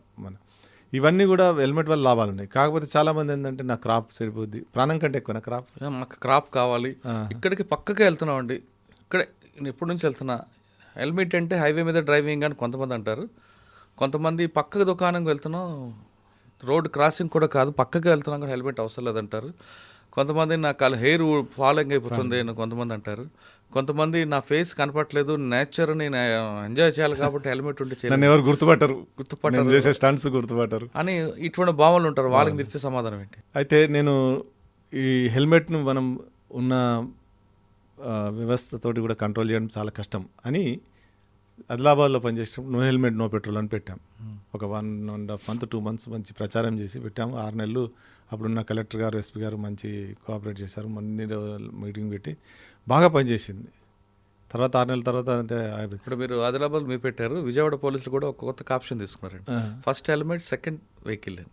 ఓకే ఓకే, అంటే హెల్మెట్ ఉంటేనే వెహికల్ తీయాలి బయటికి. అదే అది బాగా, అదే హెల్మెట్ మీద ఏదో ఒకటి చేయాలి. ఎందుకంటే ఉన్న మిషనరీ తోటి కష్టం, మనం ప్రతి నూకంటి కారణాలు చేయము. పబ్లిక్ కూడా అక్కడ సహకరించారు, మేము ఏదో చిన్నగా దానికి సపోర్టింగ్గా కొంత ఎన్ఫోర్స్మెంట్ చేసినట్టయితే మనకు. వెహికల్ మీద నడిపే వాళ్ళు హెల్మెట్ పెట్టుకోవాలి, వెనక్కి కూర్చున్న ఇద్దరు పెట్టుకోవాలి, చట్ట ప్రకారం ఇద్దరు పెట్టుకోవాలి. పిల్లలు ఉన్న పిల్లలకు కూడా 4 సంవత్సరాల పై ఉన్న పిల్లలకు కూడా హెల్మెట్ పెట్టాల్సిన బాధ్యత. కానీ 2-wheeler మీద 4 members డ్రైవింగ్ చేస్తారు, చేయొచ్చా? అది చేయరాదు, కంట్రోల్ కూడా తప్పుతుంది. అయితే ఇందులో హెల్మెట్లో ముఖ్యంగా ఏంటంటే మనం కొంతమంది హెల్మెట్ పెడతారు సార్, బెల్ట్ పెట్టుకోరు. అదే, అది బెల్ట్ పెట్టకపోతే హెల్మెట్ మనకంటే ముందు హెల్మెట్ ఎగిరిపోతుంది, తర్వాత మన తల భూమికి తాగుతుంది. మీరు చెప్పారు కొంత దూరమైనా ఇక్కడికే అండి, ఇక్కడికే కాబట్టి. ఆ ప్రోగ్రామ్ పెట్టినప్పుడు నా క్లాస్మేట్ ఒక ఆయన మెసేజ్ చేసిండు. వాళ్ళకి తెలిసిన వ్యక్తి సిటీ అవతల ఇక్కడ 30-40 కిలోమీటర్ల దూరంలో పనిచేస్తాడట. అక్కడ నుంచి హెల్మెట్ పెట్టుకొని వచ్చాడు ఇంటి దగ్గర దాకా. కిరాణా సామాన్ తీసుకురమ్మని చెప్తే కిరాణంలో సామాన్ కొన్న తర్వాత హెల్మెట్ ఇక్కడ పెట్టుకున్నాడు, సామాన్ పెట్టుకున్నాడు. మరి ఏం జరిగిందో ఏమో, నేను అనుకుంటా ఆ బ్యాలెన్స్ తప్పడం వల్ల, ఇది సామాన్ ముంగట పెట్టుకుంటారు కదా, అది జరగడం వల్ల మన ఆటోమేటిక్ రియాక్షన్ ఉంటుంది, పడిపోతుందేమో, సామాన్లు పడిపోతాయి అని పడ్డాడు, స్పాట్లోనే చనిపోవడం జరిగింది. చూడండి మీరు 30 కిలోమీటర్ల దూరం నుంచి హెల్మెట్ పెట్టుకుని వచ్చిండు, ఈ 100-200 మీటర్ల దూరంలో ఆయన చనిపోయారు. 100 మీటర్లు కానీ పెట్టుకోవాలా హెల్మెట్? పెట్టుకోవాలి సార్, 100 మీటర్లు కాదు, మనం బండి తీసి గట్టి పక్కకు జరిగితే కూడా పెట్టుకోవాలి. నేను అంటే నా ఫ్యామిలీ ఎక్స్పీరియన్స్ చెప్తున్నా. అంటే బండి స్టాండ్ తీసి పక్కన పెట్టి స్టాండ్ పెట్టడానికి కూడా హెల్మెట్ పెట్టు. మా మిస్సెస్ ఏం చేసింది, ఆమె కైనెటిక్ కూడా నడుపుతుండే, అప్పుడు హెల్మెట్ కంపల్సరీ కాదు అయినా కూడా నేను ఇప్పుడు ఈ డిపార్ట్మెంట్లోకి రాలే, ఉద్యోగం చేస్తున్నాను. అయితే కొద్దిగా ముందుకెళ్ళింది, సైడ్ స్టాండ్ తీయలేదు. అయ్యో, చెప్తున్నా, జస్ట్ 10 మీటర్లు కూడా పోలేదు, పడ్డది, సైడ్ స్టాండ్ పక్కకు తగిలి పడ్డది. లక్కీలీ ఏంటంటే హెల్మెట్ ఉండట్లో లేచి, హెల్మెట్ లేకుంటే తీవ్ర గాయాలేటి. అందుకని హెల్మెట్ ఏదో పక్కకు బండి తీసే ముందు హెల్మెట్ పెట్టుకోవాలి. మేము అలా పెట్టుకోండి, కర్రీ పాయింట్కి వెళ్తాం, ఎక్కడికి కర్రీ పాయింట్, బండి తీసే ముందు హెల్మెట్ పెట్టుకోవాలి. పక్కనే కర్రీ పాయింట్, మీకు పాయింట్కి హెల్మెట్ అవసరమా? అందుకే మనకి ఇప్పుడు ఈ మెసేజ్ పెడుతున్నాయి, ఎక్కువ పోవు, స్ప్రెడ్ కావు, ఏది రోడ్ సేఫ్టీ పెట్టేటి. అదే ఒక మెసేజ్ వచ్చింది, ఏంది, మున్సిపాలిటీలో హెల్మెట్ అవసరం లేదని. ఎవరో పనికిరానోడు ఆ మెసేజ్ పెట్టిండు, అది ఎంత వైరల్ అయిపోయిందంటే నాకు ఒక 100 కాళ్ళు వచ్చినాయి. ఏంది సార్ హెల్మెట్ అవసరం లేట. సార్ హెల్మెట్ మున్సిపాలిటీ అన్న బాగా గుర్తు చేశారు. పంచాయతీలో, మున్సిపాలిటీలో, అర్బన్లో హెల్మెట్ రూల్స్ మారుతుంటాయా? లేదు లేదు, ఎక్కడైనా ఒకటే. ఊర్లో కూడా పెట్టుకోవాల్సిందే. పబ్లిక్ రోడ్ మీదకి వచ్చిండ్రు అంటే పెట్టాల్సింది, యాక్షన్ తీసుకోవచ్చు. ప్రైవేట్ దానిలో మీరు ఏం చేసుకున్నారు అనేది ఎవరికి ఇష్టం కాదు. ప్రైవేట్ దానిలో కూడా నేనేమంటా అంటే మీ రక్షణ కొరకు ప్రైవేట్లో మీరు నడుపుకున్నా పెట్టుకోండి. మీకు ఒక ఎగ్జాంపుల్, ఇక్కడ గో కార్టింగ్ అటువంటివి ఉంటాయి కదా, ఆల్ టెరెన్ వెహికల్స్, అది ఇది ఎక్కడో రిసార్ట్స్లో ఒక కంపెనీ వాళ్ళు వెళ్ళిండ్రు. వెళ్తే అది ఒక సీనియర్ ఆఫీసర్ డ్రైవ్ చేస్తుంటే అది ఇట్లా ఎత్తు నదులు అవి చేస్తారు కదా, అదే స్పీడ్ ఎక్కువ వెళ్ళిండు, అది ఎగిరి ఇట్లా ఉల్టా పడ్డది, స్పాట్లో చనిపోయాడు. అయ్యో. అట్లా అందుకని ఎక్కడ రక్షణ మనకి ఏం జరుగుతుందనే తెలియదు. అందుకని మీరు బండి తీసే ముందు హెల్మెట్ పెట్టండి అంతే. బండి స్టాండ్ తీసి హెల్మెట్ ఉండాలి. కానీ కర్రీ పాయింట్ అవనండి, ఎక్కడికి వెళ్ళినా బాగా చెప్పారు, హెల్మెట్ పెట్టాలి. సార్ నెక్స్ట్ అండి, సీట్ బెల్ట్ మనకు చాలామంది నేను వెనక సీట్లో కూర్చుంటున్నా, సీట్ బెల్ట్ అవసరం లేదు, నా షర్ట్ ఐరన్ పోతుంది, ఇక ఎన్నో కారణాలు చెప్తుంటారు. అయితే సీట్ బెల్ట్ ఎందుకు ముఖ్యము అంటే, మనం ఇంతకుముందు చెప్పుకున్నాం, ఎనర్జీ. బండిలో వెళ్తున్నప్పుడు అది ఎంత స్పీడ్ వెళ్తే అంత ఎనర్జీ ప్రొసెస్ అయి ఉంటాం మనం కూడా. బండి ఒక్కసారి ఇట్లా సడన్ బ్రేక్ వేస్తే ముందుకు వెళ్తాం. ఎందుకు వెళ్తాం? బికాస్ ఆఫ్ ఆ ఎనర్జీ ఉన్నాం కాబట్టి, ఇనర్షియాతో ముందుకు వెళ్తాం. అందుకని ప్రమాదం జరిగినప్పుడు ఏమవుతుందంటే, మనం వెళ్ళి కారు బాడీకి కొట్టుకోకుండా ముందు కూర్చున్నాం అనుకోని వెళ్ళి ఆ అద్దం తలుగుతుంది మన తలకు, లేదంటే ఆ డాష్ బోర్డ్ మీద పడతాం. వెనక కూర్చున్నాం అనుకోని ముందు సీట్ మీద పడతాం, మనం ముఖం పచ్చడి అవుతుంది. చాలామంది మీరు చూశారు, మంచి సెలబ్రిటీస్, విఐపీస్ కూడా హెల్మెట్ లేకుండా, మనం సైరన్ మిస్టరీ, సీట్ బెల్ట్ లేకపోవడం వల్లే చనిపోయాడు. వెనక సీట్లో కూర్చున్నాడు, సీట్ బెల్ట్ లేదు. అలా సీట్ బెల్ట్ పెట్టుకున్న వాళ్ళు బతికిరు చూడండి. మన యూపీలో సీట్ బెల్ట్ పెట్టుకున్న వాళ్ళు బతికిరు, కానీ ఆయన సీట్ బెల్ట్ పెట్టుకోవడం వల్ల చనిపోయాడు. ఏమైందంటే సీట్ బెల్ట్ ఉంటే మనం రెస్ట్రిక్ట్ అయిపోతాం అక్కడికి.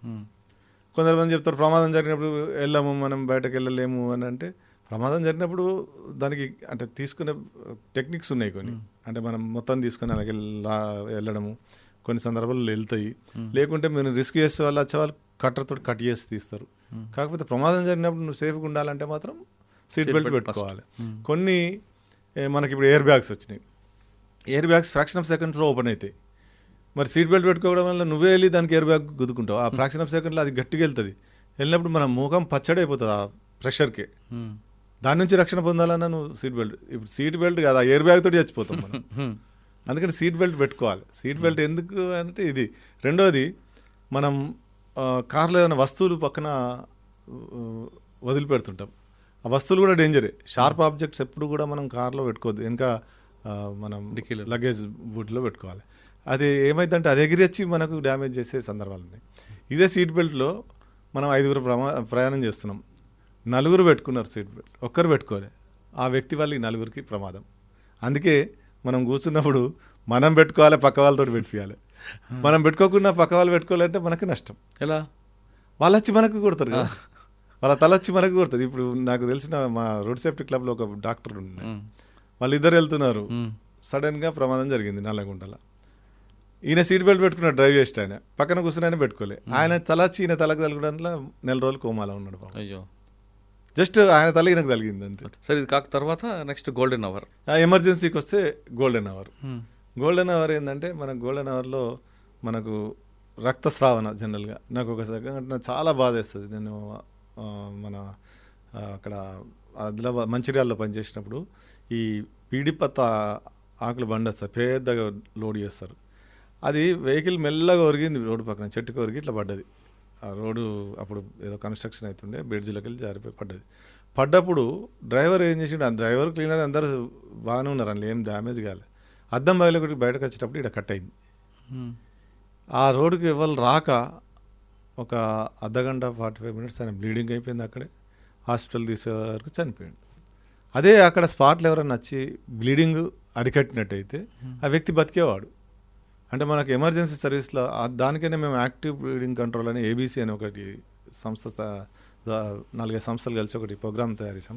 దానివల్ల ఇప్పటివరకు ఒక 40-50 మందిని మేము, అంటే ప్రమాదం జరిగినప్పుడు మేము ఏం చేసామంటే డ్రైవర్లకు, ఆటో డ్రైవర్లకు, బస్ డ్రైవర్లకు, పెట్రోల్ బంక్ ఓనర్లకు, పాన్ షాపు, అక్కడ యాక్సిడెంట్ స్పాట్లలో ఉండే వ్యక్తులకు ట్రైనింగ్ ఇచ్చి ఒక కిట్ ఇచ్చాం.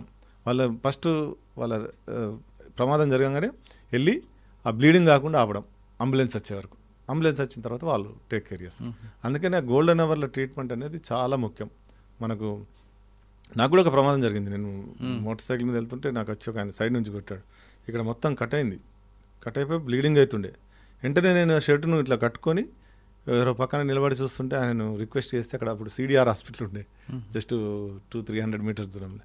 హాస్పిటల్ తీసుకెళ్ళి హాస్పిటల్లో అట్లా బతికాను. లేకుంటే అక్కడే బ్లీడింగ్ అయ్యి అక్కడే చనిపోతాం మనం. ఒకసారి మనం అన్కాన్షియస్ అయినా అంటే ఎవరు ముట్టరు కూడా. అందుకే నేను ఇక ఆ బండి అదన్నీ పట్టించుకోలేదు. ఫస్ట్ షర్టును పట్టి గట్టి కట్టేసిన. అంటే ఇట్లా పంపులాగా పోస్తున్నది. ఇప్పుడు ఇంత పెద్ద గాయం ఉంటుంది, ఇంత కట్ అయింది. అట్లా మనం అంటే golden hour is very very important. అందుకని దయచేసి అంటే ఇప్పుడు గుడ్ సమారిటన్ లా కూడా వచ్చింది. అంటే గోల్డెన్ అవర్లో ఎవరైనా హెల్ప్ చేసినా వాళ్ళను పోలీసు వాళ్ళు కానీ ఎవరు కానీ పిలవరు. Until and unless you accepts, నేను విట్నెస్గా ఉంటా అంటే కానీ పిలవరు. అట్లే ఒక్కరిని రక్షిస్తే 25,000 రూపాయలు ప్రభుత్వం ఇస్తుంది, అంటే పారితోషికం ఇస్తుంది. అందుకని అంటే ప్రోత్సహిద్దామని.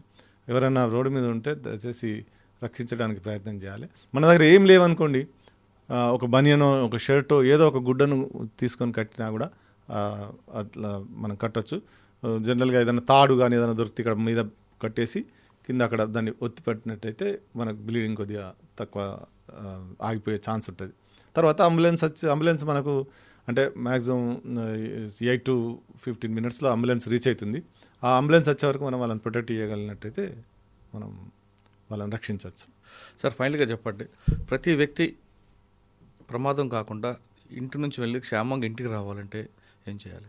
అంటే మనం జనరల్గా ఏంటంటే మనకు జరిగే వరకు అది మనది కాదని ఫీల్ అవుతుంటాం. నేను ప్రతి వ్యక్తిని కోరుకునేది అంతే, ప్రతి ఒక్కరం రెస్పాన్సిబిలిటీ ఫీల్ కావాలి. ఇది మన బాధ్యత.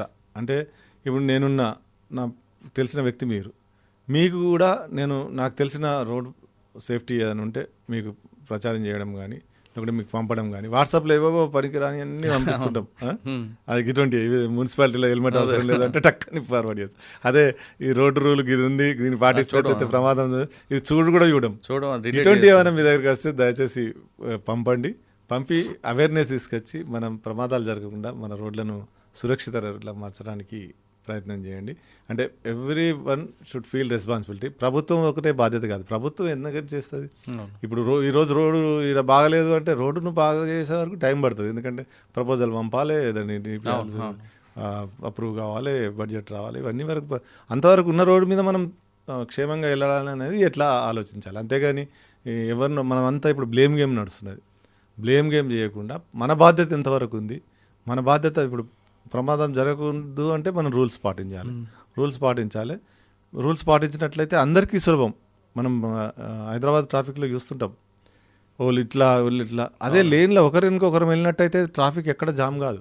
రాంగ్ రూట్లో రావడం, ఎవరు ప్రయారిటీ, ఎవరు ముందు వెళ్ళాలి, ఒకరు వచ్చిర్రు మనం పంపించండి, వాళ్ళ వల్ల మొత్తం ట్రాఫిక్ కిలోమీటర్లు జామ్ అవుతుంటుంది.